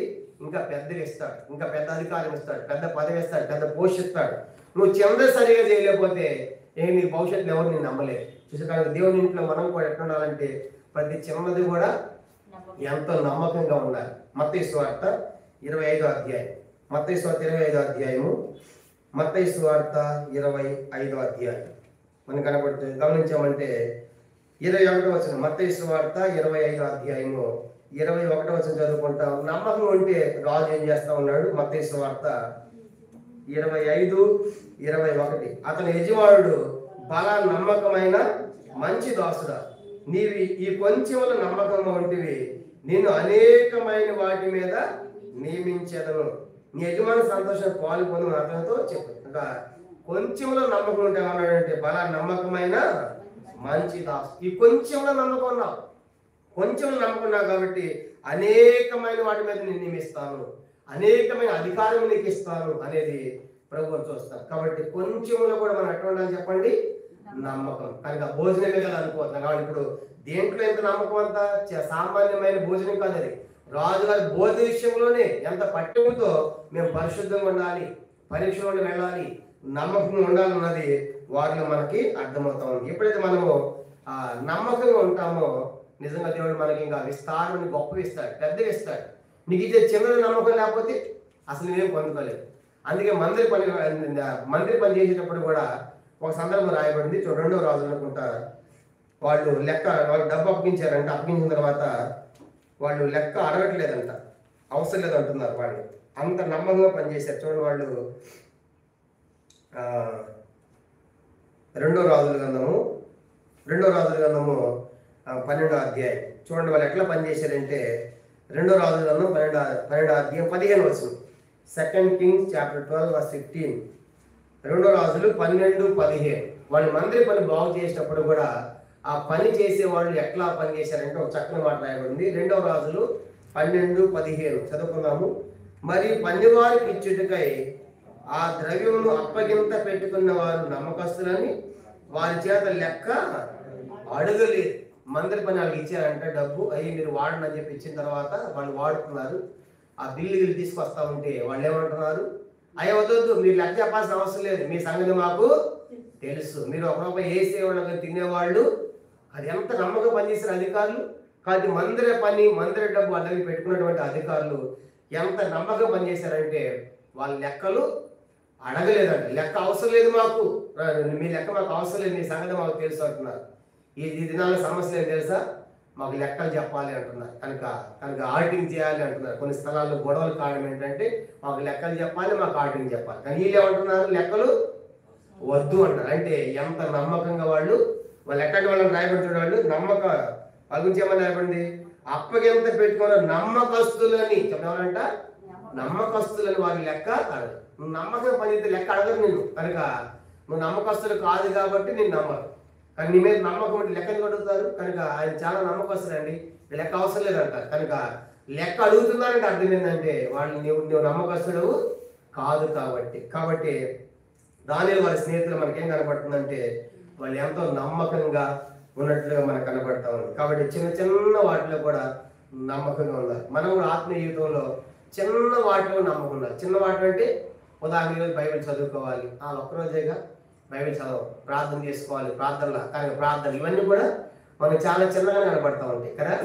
రేపు బైబిల్ చదివాలనుకోండి, ఒక్కరు చదవకపోతే ఏమైందంట అనుకుంటా, రేపు 2 రోజు కూడా చదువు, 3 రోజులు చదువు. కనుక అది పెద్ద తప్పు కాదన్నట్టు అని అనిపిస్తుంది మనకి. కనుక చిన్న వాటిలో కూడా నమ్మకం ఉండాలంటే కనుక మనము బైబిల్ చదవాలి, ప్రార్థన చేయాలి, ఇవన్నీ కూడా చిన్నగా అనుకుంటాము. కాబట్టి మన వీటిలో కూడా నమ్మకంగా ఉండాలి. కానీ ఎప్పుడైతే మనం నమ్మకంగా ఉండి మనం తగ్గించుకుంటామో ఒక దినము హెచ్చించబడతాం, గొప్పవాళ్ళం అవుతాం. కాబట్టి ఈ 5 సంగతులు కూడా 8 నుంచి 16 వచనాలు మనకు కనబడతా ఉంది. చూడండి, దానియేలు గ్రంథము 8వ అధ్యాయం.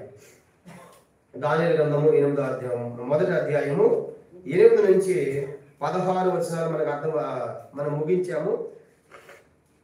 మనం గమనించామంటే ఇప్పుడు వాళ్ళు 8 నుంచి 16 వచనాల్లో మనకి ఏమర్థమైంది, 5 సంగతులు చూసాం. మొదటి వాళ్ళు భోజనంలోకి వచ్చిన రాజుగారి భోజనం ఎందుకు తిరస్కరించారు అంటే 2 కారణాలు చూసాం. ఒకటేమో తినకూడనివి వస్తాయేమోనని, రెండవదిగా వారి దేవతలు అర్పించబడి తీసుకొని వస్తేమని వర్తం లేదు. రెండో సంగతి, దాసులు పోయినప్పుడు కూడా శత్రు దేశంలో మిత్రులుగా వాళ్ళని సంపాదించుకున్నారు, శత్రువులు కూడా మిత్రులుగా చేసుకున్నారు అనేది మనం చూసాము. ఎలా సాధ్యమైంది, వారి యొక్క ప్రవర్తన, వారి సుబుద్ధిని బట్టి. తర్వాత 3వ సంగతి మనం చూసాము, పరిశుద్ధంగా జీవించాలి. ఆహారం మేము అపవిత్రులైపోతామో, యవ్వన కాలంలో పరిశుద్ధత కోల్పోతాయేమో అనే భయంతో వాళ్ళు ఉద్దేశించారు, తీర్మానం చేసుకున్నారు, పరిశుద్ధంగా ఉండాలని చెప్పేసి వాళ్ళు నిర్ణయించుకున్నారు. మనం చూస్తాం. 4వదిగా వాళ్ళు ఏం కోరుకుంటున్నారు, మాకు పరీక్ష పెట్టండి, కనుక మాకు పరీక్ష పెట్టండి కనుక అని పరీక్షలు గుండా వెళ్ళారు, సవాళ్ళు గుండా వెళ్ళారు. కనుక అంత సామాన్యమైనది కాదు, కనుక అనేకమైన సవాళ్ళు గుండా ఆ పరీక్ష గుండా వెళ్ళేది మనం చూస్తాము. అంత మాత్రమే 4వది ఏంటంటే వాళ్ళు నమ్మకంగా ఉన్నారు. చిన్న విషయంలో కూడా, భోజన విషయంలో కూడా మాకు వద్దని ఎంతో నమ్మకంగా జీవించిన వారే మనకు కనబడుతున్నారు. కానీ మనం కూడా ఈ 5 సంగతులు జ్ఞాపకం చేసుకున్నప్పుడు అలాగే మనం జీవించాలి. ఇప్పుడు 3వ సంగతి చూద్దాము. 3వ సంగతి అన్నది 17 నుంచి 21 వచనాలు. దానియేలు గ్రంథం 3వ సంగతితో మనకి మొదటి అధ్యాయం ముగించబడుతుంది.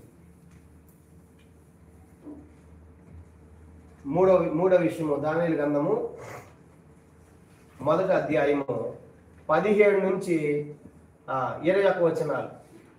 దీనికి కూడా ఒక టైటిల్ రాసుకున్నాము. దీనికి కూడా ఒక టైటిల్, ఉన్నతులైన ఆ నలుగురు ఉన్నత స్థితికి ఎదుగుట. ఉన్నతులైన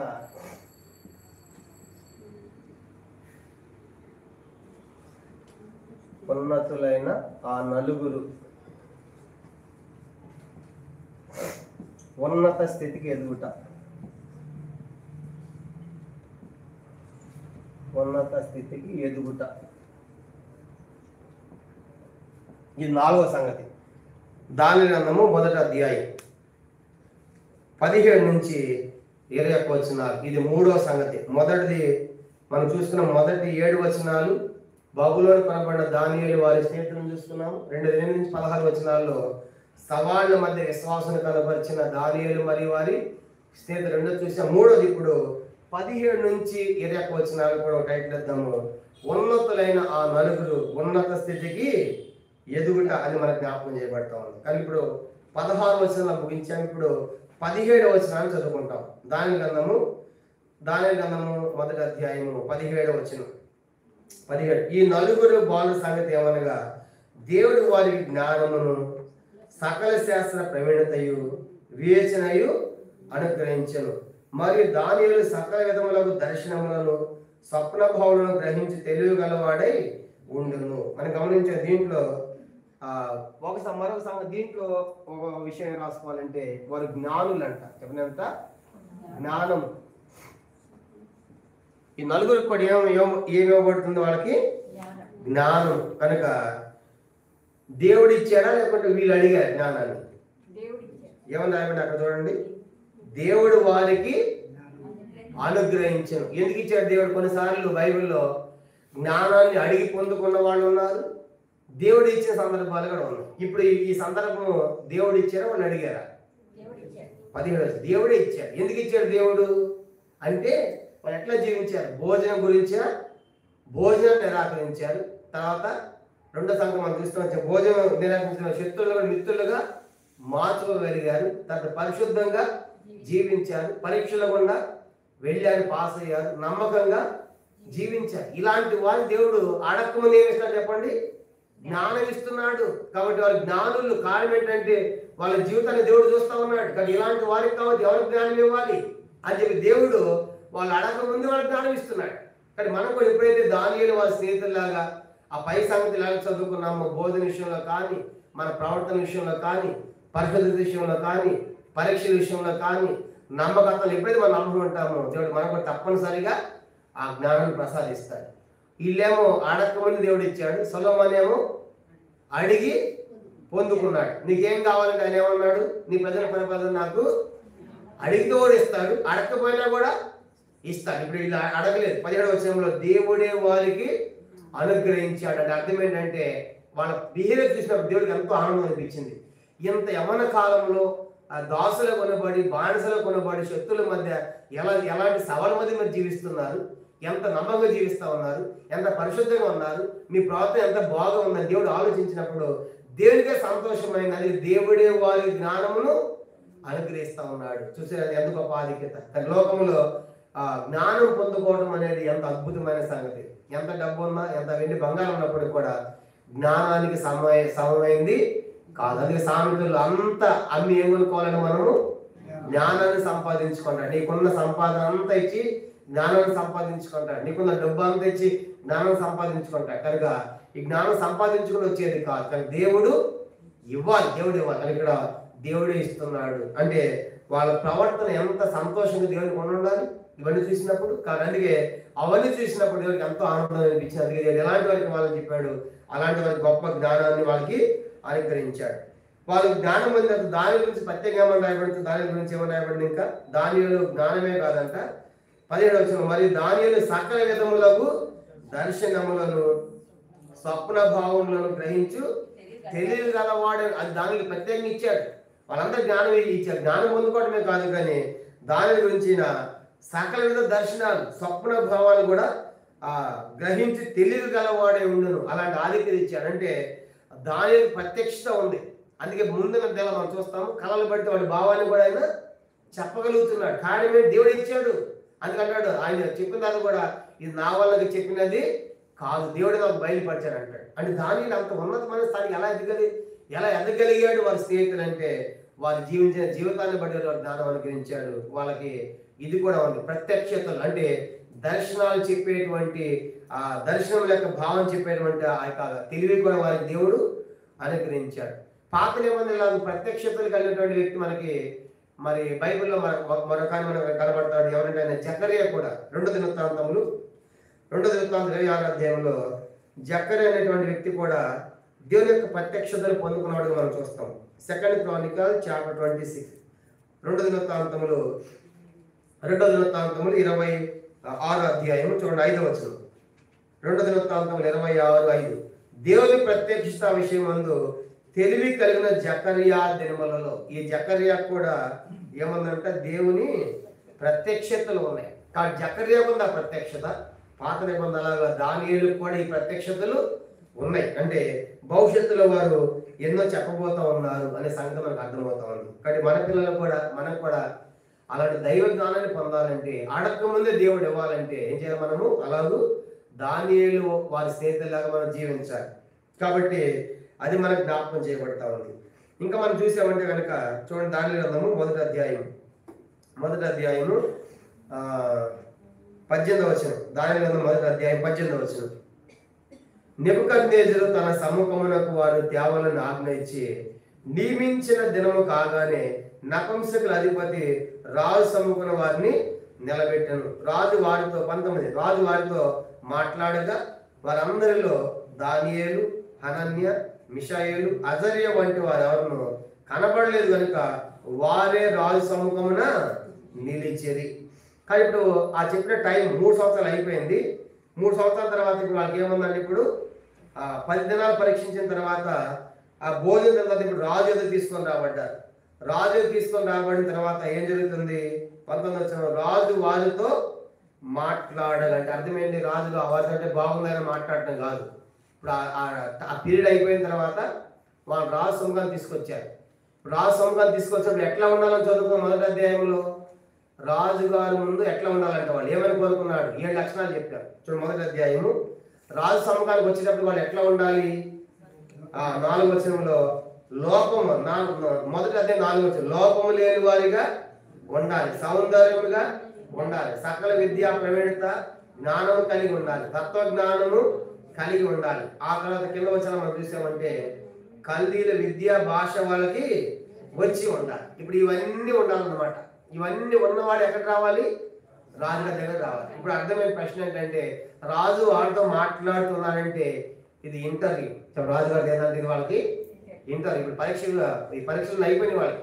ఇప్పుడు ఇంటర్వ్యూ చేస్తే ఈ ఇంటర్వ్యూలో వాళ్ళు పాస్ అయితేనేమో ఇంకా సెట్ అయిపోయినట్టే, కనుక వాళ్ళ పోస్ట్ వచ్చేసినట్టే. అదే కదా మనకు ఇంటర్వ్యూలో ఫెయిల్ అయిపోతే ఏమైంది? ఏడ్చుకుని ఇంటికి రావటమే కదా.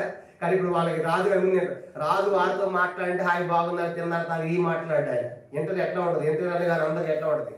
ఇంటర్వ్యూ 100 చాట్లు పడతా ఉంటుంది. ఏం అడుగుతాడో, ఏ ప్రశ్న అడుగుతారో, ముందు పోయి అడుగుతారు ఏం అడిగారు మిమ్మల్ని వెనకున్న వాడు. ఎందుకు భయం ఇంటర్వ్యూ అంటే కూడా. కానీ ఫెయిల్ అయిపోతే జాబ్ పోయిద్దేమో. కానీ ఇప్పుడు వాళ్ళు ఇన్నాళ్ళు పోషించబడ్డారు. ఇప్పుడు దాకా ఏం తినొచ్చారు వాళ్ళు? రాజు భోజనము కానే కాదు. ఏ భోజనం తిన్నారు వాళ్ళు? శాఖ ధాన్యాలు తిన్నారు. ఎంత నమ్మకం జీవించారు వాళ్ళు. కానీ కొన్ని సంవత్సరాలు రాజుగారి భోజనం వద్దని పరిశుద్ధతలో నమ్మకం, ప్రవర్తనలో నమ్మకం, కనుక భోజనం వచ్చి నమ్మకం, ఇక తర్వాత అన్నింటిలో నమ్మకం ఉండడం ద్వారా ఇప్పుడు రాజు సన్ని తీసుకొని రాబడ్డారు. ఇప్పుడు రాజు వారితో మాట్లాడుతున్నారంటే ఇంటర్వ్యూ చేయబోతున్నాడు. ఇంటర్వ్యూ చేస్తే ఏమైందంటే వాళ్ళకి 19వ వచనంలో చూడండి 19వ వచనం. రాజు వారితో మాట్లాడగా వారందరిలో దానియేలు, హనన్య, మిషాయేలు, అజర్య వంటి వారు ఎవరును కనబడలేదు. వారు రాజు సముఖమున నిలిచి ఇంటర్ చేసిన తర్వాత వీళ్ళు తప్ప ఇంకాడు కనపడలే. అంత శ్రేష్ఠులుగా, ఉన్నతమైన వారికి, గొప్పవారిగా, పండితులుగా, రాజు తగిన నిలబడేటువంటి వ్యక్తులుగా వీళ్ళు తప్ప ఇంకెవరు కూడా ఆయనకి కనబడలేదంట. ఎంత గొప్ప ఆధిక్యత చూడండి. ఇంకా కనబడకపోగా ఎట్లా అనిపించిందని రాజుగారికి ఇంకేమంటాడు వాళ్ళ గురించి 20 వచనం. రాజు వీరి యొద్ద విచారణ చేయగా జ్ఞాన వివేకముల సంబంధమైన ప్రతి విషయంలో వీరు తన రాజ్యం అందంతటి నుండి శకునగాండ్ల కంటే గాఢ విద్య గల వారందరికంటే 10 అంతలు శ్రేష్ఠులని తెలియబడి. మామూలు జ్ఞానం కాదు వీళ్ళకి. ఆ దేశం గాడి విద్య గాడి చేసేవాడు వాడు కానీ శకునగాండ్లు కానీ వాళ్ళందరికీ జ్ఞానం కంటే ఎన్ని రెట్లు ఉందంటే వీళ్ళకి 10 రెట్లు. రాజుగారి షాక్ అయిపోయాడు. కనుక ఆశ్చర్యపోతున్నాడు. ఎంత జ్ఞానమా నా దేశంలో శకునగాండ్లకు లేదే, గాడిద చేసేవాడికి లేదే, ఎంత జ్ఞానం అంటే 10 అంతలు శ్రేష్ఠులు అయ్యారు. నిజంగా దేవుడు ఇప్పుడు వాళ్ళు ఎంత ఉన్నతమైన స్థానం తీసుకెళ్తారో ఆలోచించండి. దాసులుగా వచ్చి బానిసలుగా వచ్చి చెరగొరకు తీసుకున్నటువంటి వాళ్ళు కనుక ఎంత నమ్మకంగా దేవుని కోసం జీవించారు. పరాయి దేశంలో పరాయి జాతుల మధ్య తల్లిదండ్రులు లేకుండా చిన్న వయసులో 8 ఆరంభంలో చెప్పారు ప్రారంభంలో అలాగే జీవించినటువంటి వారు ఆ నమ్మకత్వం దేవుడు అన్యుల దేశంలో పొరుగు దేశం శత్రు దేశంలో వారికి ఉన్నతమైన స్థానం ఇవ్వబోతున్నాడు. 10 అంతలు శ్రేష్ఠులని గ్రహించాడు. కనుక వీళ్ళ జ్ఞానం సామాన్యమైనది కాదు. మనకున్న గాని వాళ్ళకంటే శకునాల కంటే మన దేశంలో ఇలాంటి జ్ఞానవంతులు లేరే అని చెప్పేశాడు దేవుడు. సేమ్ మనకి ఇలాంటిది ఒక ఆమె కనబడుతుంది. ఒక ఆమె వచ్చిందని పరీక్షించాలి, జ్ఞానాన్ని పరీక్షించాలని. ఎవరిని? షేబా దేశపు రాణి ఎవరికి వస్తుందంటే మొదటి రాజుల గ్రంథం 1 రాజులు 10వ అధ్యాయం. ఆమె కూడా సొలొమోను గారి యొక్క జ్ఞానం నుంచి విని ఆమె పరీక్షించి తెలుసుకొని వచ్చింది. 1 రాజులు 10వ అధ్యాయం. 1 రాజులు 10వ అధ్యాయం. ఆమె కూడా విని అతని యొక్క జ్ఞానాన్ని తెలుసుకొని వచ్చిందంట. చూడండి, మనం గమనించామంటే 1 రాజులు 10వ అధ్యాయం 1వ వచనం. షేబా దేశపు రాణి యెహోవా నామమును గూర్చి సొలొమోను కలిగిన కీర్తిని గురించి విని గూఢార్థముల మాట చేతను శోధించుటకై వచ్చాను. ఆమె కూడా ఎందుకు వచ్చిందంట? షేబా దేశపు రాణి కూడా వారి జ్ఞానాన్ని మేము వింటున్నాం కానీ తెలుసుకోవాలని వచ్చింది. వచ్చిన తర్వాత ఆమె ఏం చెప్పింది? అవన్నీ చూసిన తర్వాత ఒక స్టేట్మెంట్ ఇచ్చింది. మేము విన్నది చాలా తక్కువ, చూసింది చాలా. చూడండి, ఆ మాట చెప్పింది చూడండి. కనుక ఆ మాట చదువుతాము. ఇదే 10వ అధ్యాయము 6-7 వచనాలు. 10వ అధ్యాయము 6-7 వచనాలు. రాజుతో ఇట్లను నీ కార్యములను గురించి జ్ఞానమును గురించి నా దేశం ముందు నేను విన్న మాట నిజమే, అయినను నేను వచ్చి కన్నులాగా చూడకమునుపు ఆ మాటలో నమ్మక ఇంటిని నేను నమ్మలేదు. అది చెప్పినాను కూడా. ఉన్న దానిలో సగమైన నాతో చెప్పబడలేదు. ఇప్పుడు నేను తెలుసుకొనిచున్నాను. నీ జ్ఞానమును నీ భాగ్యమును నేను వినే దాన్ని బహుగా మించి ఉన్నది. నిజంగా ఎంత జ్ఞానం ఉందా? దీంట్లో సగం కూడా నాకు చెప్పలేదు. కనుక నీ గురించి అసలు నేను నమ్మలేదు. ఇప్పుడు చూస్తా ఉంటే ఉంటే సగం కూడా నాకు చెప్పలేదు. అంటే అంత జ్ఞానం ఉందని చెప్పి ఆమె ఆశ్చర్యపోయింది. ఎవరంట? షేబాది సొలొమోను యొక్క జ్ఞానం గురించి సగం కూడా వినకుండా ఆశ్చర్యపోయింది. ఇంకా మొత్తం చూసిన తర్వాత ఏమంటుందని నాకు సగం కూడా చెప్పలేదయ్యా, ఎంత వైభవం ఆశ్చర్యపోయింది. ఇప్పుడు సేమ్ అలా జరుగుతుంది ఆ దేశంలో కూడా. బబులోను దేశంలో దానియేలు వారి స్నేహితులు చూసినప్పుడు రాజుగారికి ఏమైందంట? 10 అంతల శ్రేష్ఠులు కనుక వీరు తప్ప దేశంలో జ్ఞానులే లేరని చెప్పేసి రాజు తేల్చేశాడు. ఎంత గొప్ప ఆధిక్యత దానికి లభించింది. కారణం ఏంటంటే వారు జీవించిన జీవితం ఎంతో శ్రేష్టమైనదిగా యోగ్యంగా మనకు కనబడతా ఉంది. కానీ మరి జ్ఞాన విషయంలో దేవుడు మన షేబా దేశపు రాణి సొలొమోను జ్ఞానాన్ని గురించి ఆలోచించి గొప్పగా చెప్పింది. తర్వాత దానియేలు యొక్క జ్ఞానాన్ని ఆ రాజు చూసిన ఆయన ఆశ్చర్యపోయాడు. మరి మనం కూడా జ్ఞానవంతులు కావాలంటే దేవుడు ఏమంటున్నాడు? మీరు అడగండి, నేను మీకు జ్ఞానం ఇస్తాను. యాకోబు పత్రిక చూడండి. దేవుని యొక్క జ్ఞానం ఎట్లాంటిదంట? ఆయన అందరికి ఇచ్చేవాడు, ఎవరిని కూడా తోసివేసేవాడు కాదు. చూడండి, ఆ మాట గమనిద్దామా? 1:5 మొట్టమొదటి యాకోబు 1:5. యాకోబు పత్రిక 1:5. మీరు ఎవరికైనా జ్ఞానం పొందుకునే అతను దేవుణ్ణి అడగవలను, అప్పుడు అతనికి అనుగ్రహింపబడును. ఆయన ఎవరైనా గద్దెంపక అందరికీ ధారాళముగా. కాబట్టి నువ్వు అడగట్లేదు, నువ్వు అడిగితే నీకు కూడా ఇస్తాడు. ఆయన గద్దించేవాడు కాదు, ధారాళముగా ఇస్తాడు. ఎట్లాంటి జ్ఞానం ఇస్తాడు? 3వ అధ్యాయము చూడండి 13 నుంచి. 3వ అధ్యాయం యాకోబు పత్రిక 3వ అధ్యాయం 13 నుంచి. మీలో జ్ఞాన వివేకం గలవాడేవాడు? వాడు జ్ఞానంతో కూడిన సాత్వికం గలవాడే తన యోగ్య ప్రవర్తన వలన తన కీడును కనపరచవలను. అయితే మీ హృదయములలో సహింపనలని కాని మత్సరమును వివాహం ఉంచుకుని వారైతే అతిశయపడవద్దు, సత్యము విరోధముగా అబద్ధం ఆడవద్దు. 15. ఈ జ్ఞానము పైన వచ్చినది కాక భూ సంబంధమైనది, ప్రకృతి సంబంధమైనది దయ్యముల జ్ఞానం వంటిదినై ఉన్నది. ఏలైనా మత్సరం వివాదం ఎక్కడ ఉండునో అక్కడ అల్లరి ప్రతి నీచ కార్యము ఉన్నది. ఇది భూ సంబంధమైన జ్ఞానం. ఇప్పుడు దేవుడు ఇచ్చే ఎట్లాంటిదంట చూడండి 17 వచనం 3:17. అయితే పైన వచ్చే జ్ఞానం దేవుడు ఇచ్చేది ఎట్లాంటిదంటే మొదట పవిత్రమైనది, తర్వాత సమాధానకరమైనది, మృదువైనది, సులభముగా లోబడినది, కనికరముతో మంచి ఫలముతో నిండుకున్నది, పక్షపాతమైనను వేషధారణైనదు లేదై ఉన్నది. కనుక దేవుడిచ్చే జ్ఞానం అలా ఉంటుంది. దేవుడిచ్చే జ్ఞానం మొట్టమొదటి పవిత్రమైనది. దేవుడి జ్ఞానం పొందాడు పవిత్రంగా ఉంటాడు, సమాధానంగా ఉంటాడు, మృదువుగా ఉంటాడు, సులభంగా లోబడతాడు, కనికరంతో ఉంటాడు, మంచి ఫలాలతో ఉంటాడు. కానీ పక్షపాతం చూపించాడు, వేషధారణ లేదు. కానీ ఎవరు లేని కూడా దైవ జ్ఞానాన్ని పొందుకున్న వారిలో ఉండే లక్షణాలు ఏమైనా పైన వచ్చే జ్ఞానం అలా ఉంటుంది. కనుక దైవ జ్ఞానం పొందిన వారిలో ఇవన్నీ మనకు కనబడతాయి. కానీ దానియేలు వారు వాళ్ళు పొందుకున్న జ్ఞానం ఏ జ్ఞానం చెప్పండి, వాళ్ళు పొందుకున్నది దైవ జ్ఞానం. దేవుడే ఇచ్చాడు, వాళ్ళు అడగకముందే ఇచ్చాడు. కానీ ఎంత గొప్ప ఆధిక్యత కనుక అడగక ముందు దేవుడు వాళ్ళకి అనుగ్రహించాడు. ఎందుకంటే పోయిన దేశం శత్రు దేశము, ఆ శత్రు దేశంలో వీళ్ళు ఉన్నతమైన స్థానాన్ని తీసుకెళ్ళాలని దేవుని యొక్క సంకల్పం, దేవుని యొక్క ఆలోచన. కాబట్టి వాళ్ళు ఉన్నతమైన స్థానం తీసుకురావాలంటే దేవుడే వారు తీసుకెళ్తాడు ఇలా జ్ఞానం అనుగ్రహించి. అందుకే ఆ దేశం ఉన్నటువంటి శకున గాలిన వారి కంటే గాడి విధుల వారి అందరికంటే 10 అంతలు ఎక్కువ జ్ఞానంతో వారి దేవుడు నింపుతూ వచ్చినట్టుగా మనం చూస్తాము. ఇది 20వ వచనం. ఇప్పుడు 21వ వచనం చూడండి. దానియేలు గ్రంథం చివరి వచనం 21. దానియేలు గ్రంథము మొదటి అధ్యాయం, దానియేలు గ్రంథం మొదటి అధ్యాయము 21వ వచనం చదువుకుంటాము. దానియేలు 1:21. ఈ దానియేలు కోరేషు ఏలుబడిలో మొదటి సంవత్సరం వరకు జీవించాను. గమనించంటే ఈ వచనంతో మనకి మొదటి అధ్యాయం అయిపోతుంది ఈ రోజుతో. ఈ దానియేలు కోరేషు ఏలుబడిలో మొదటి సంవత్సరం వరకు జీవించాను. ఆ తర్వాత ఏమైనట్టుగా జీవించినంటే మనం ఏమనుకుంటాం జనాలుగా, అంటే చనిపోయాడు అనుకుంటాం. కనుక జీవించినంటే చనిపోయాడని కాదు ఇక్కడ. కనుక ఇప్పుడు ఏ సంవత్సరం అనగా ఈ దానియేలు కోరేషు ఏలుబడి ఏ సంవత్సరం అంటే జీవించింది ఆయన మొదటి సంవత్సరం. కోరేషు ఎప్పుడు వచ్చాడని చెప్పుకున్నాం, రాజ్యానికి చక్రవర్తి ఎప్పుడైనా చెప్పుకున్నాము. కోరేషు ఎప్పుడయ్యాడని చెప్పుకున్నాం 539 చెప్పిన ఎప్పుడంటే కోరేషు చక్రవర్తి ఆయన ఎప్పుడైనా చెప్పుకున్నాం మనం ముందు భాగాల్లో. 539లో ఆయన చక్రవర్తి అయ్యాడు. ఇప్పుడు కోరేషు యొక్క మొదటి సంవత్సరం జీవించారంటే మిగతా సంవత్సరాలు బహుశా లేడేమో అనుకుంటాం. కానీ 10వ అధ్యాయం దానియేలు గ్రంథం 10వ అధ్యాయం దానియేలు 10వ అధ్యాయం చూడండి.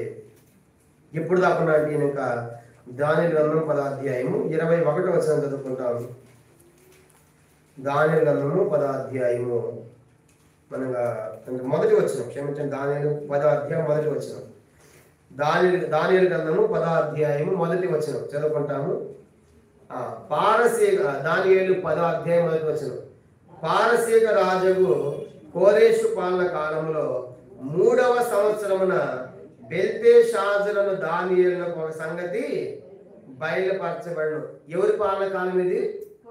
కోరేషు పాలన కాలం. ఏ సంవత్సరం ఇది? 3వ సంవత్సరం. ఇందా మనం చదువుకుంది ఎవరి కాలము? కోరేషు మొదటి. ఏ సంవత్సరం అది?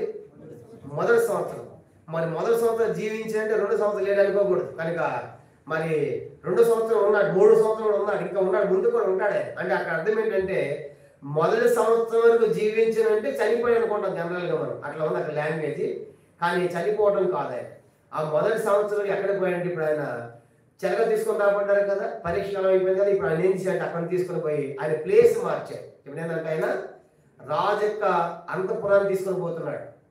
ఇప్పుడు ఖైదీలతో పాటు దాసులో పెట్టకుండా ఈ పరీక్ష ఎప్పుడైతే అయిపోయిందో, ఇప్పుడు దీంట్లో వెళ్ళి సెలెక్ట్ అయిపోయారు, ఓకే అయిపోయారు, ఇప్పుడు వాళ్ళ ప్లేస్ చేంజ్ అవుతుంది అనమాట.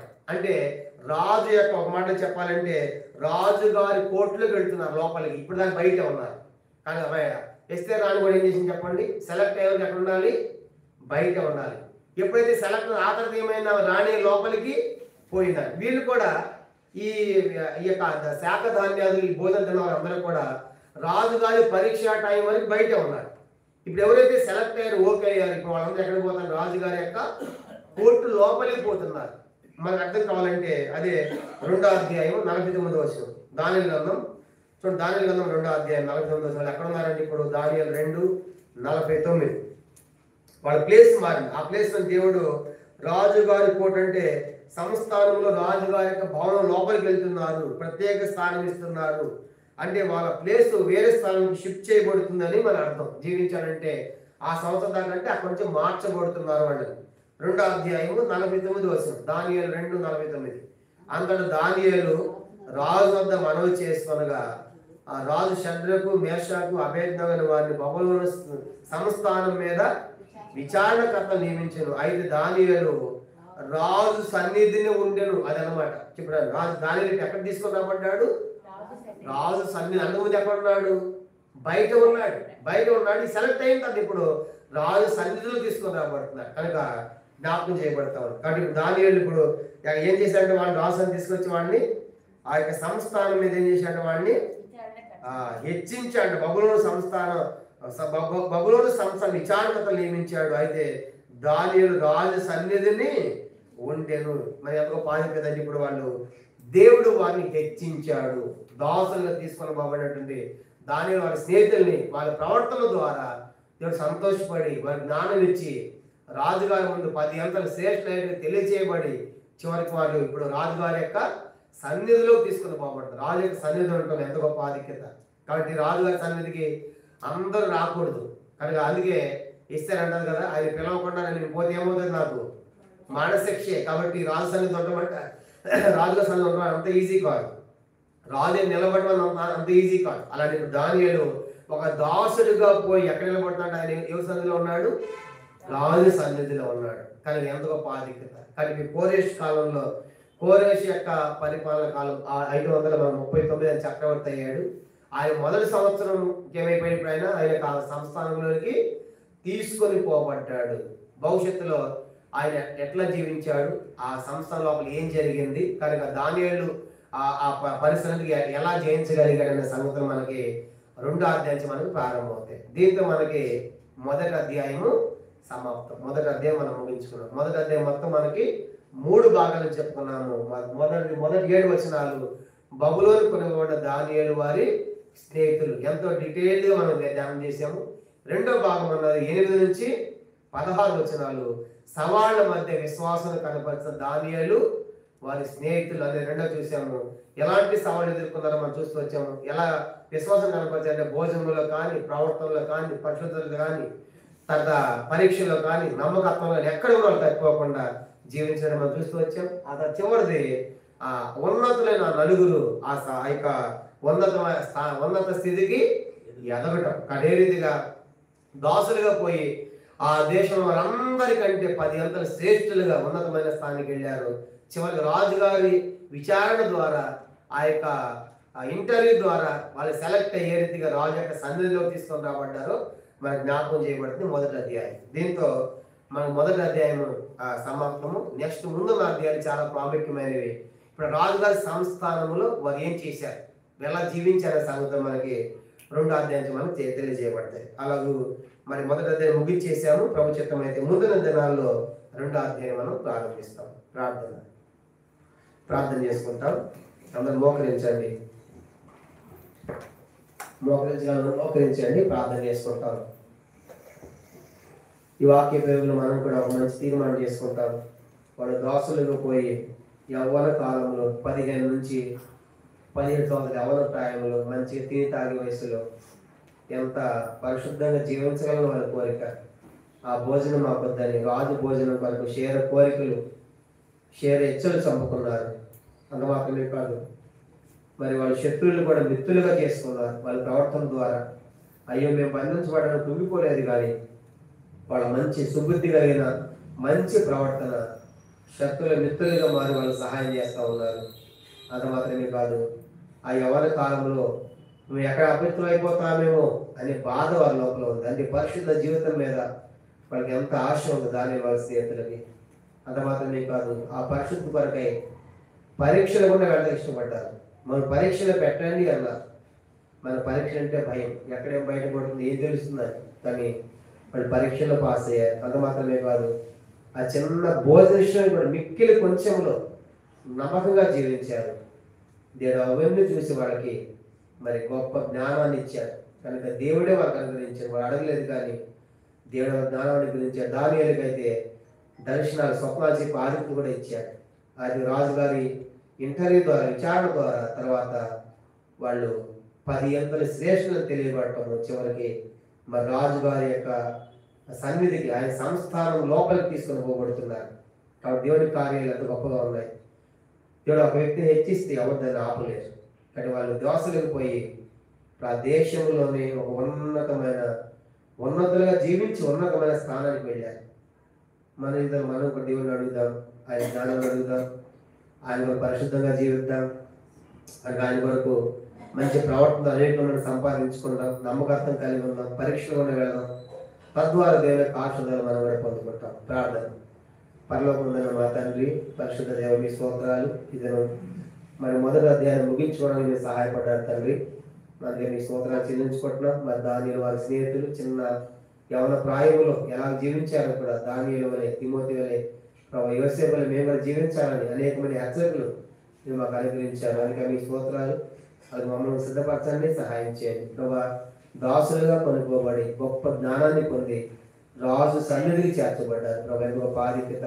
రాజు సన్నిధిలో ఉండటం దేవుడు, రాజు సన్నిధిలో ఉన్నటువంటి దేవుడు మీరే వాళ్ళని హెచ్చించారు ప్రభా. మీ స్తోత్రాలు. నీ బిడ్డలు హెచ్చించే దేవుడు ప్రభా. కాబట్టి మన ప్రభు గొప్పవాడు రాయబడింది, నీ పైన హెచ్చిస్తావు, ఉన్నతమైన స్థానంలో పెడతామని చెప్పడానికి దాని జీవితం మాకు ఉదాహరణ, నిదర్శనం. అలా మేము జీవించినట్లుగా దయచేయండి, సహాయపడాలి. వచ్చే ప్రతి ఒక్కరిని కూడా నేను దీవించండి, ఆశీర్వదించండి. మీ దీవెన నడిపించమని, సహాయపడమని, భవిష్యత్ సేవకి సిద్ధపరచమని యేసుక్రీస్తు వారి పరిశుద్ధమైన నామములో ప్రార్థించి స్తుతించి అతని వేడుకొనుచున్నాము తండ్రి. ఆమేన్. మన తండ్రి దేవుని ప్రేమయు, కుమారుడు యేసుక్రీస్తు వారి కృపయు, పరిశుద్ధాత్మక అన్యోన్య సహవాసము చేసిన మనకును, తను ప్రేమించే వారికి సకల పరిశుద్ధులకు ఇప్పుడు ఎల్లప్పుడూ సదాకాలము తోడై ఉండును గాక. ఆమేన్. అంధకారంబు భువిగా వరించిన రాజులు గనులు శత్రువులైనను, అంధకారంబు భువిగా వరించిన రాజులు గనులు శత్రువులైనను, అగ్నిగుండములో సింహపు గుహలో, అగ్నిగుండములో సింహపు గుహలో దానియేలు దేవుడే నా సహకారి, దానియేలు దేవుడే నా సహకారి. క్రైస్తవ జీవితం సౌభాగ్య జీవితం, ప్రభు పిల్లలకు ఎంతో ఆనందం. క్రైస్తవ జీవితం సౌభాగ్య జీవితం, ప్రభు పిల్లలకు ఎంతో ఆనందం. అందరికీ ప్రైజ్.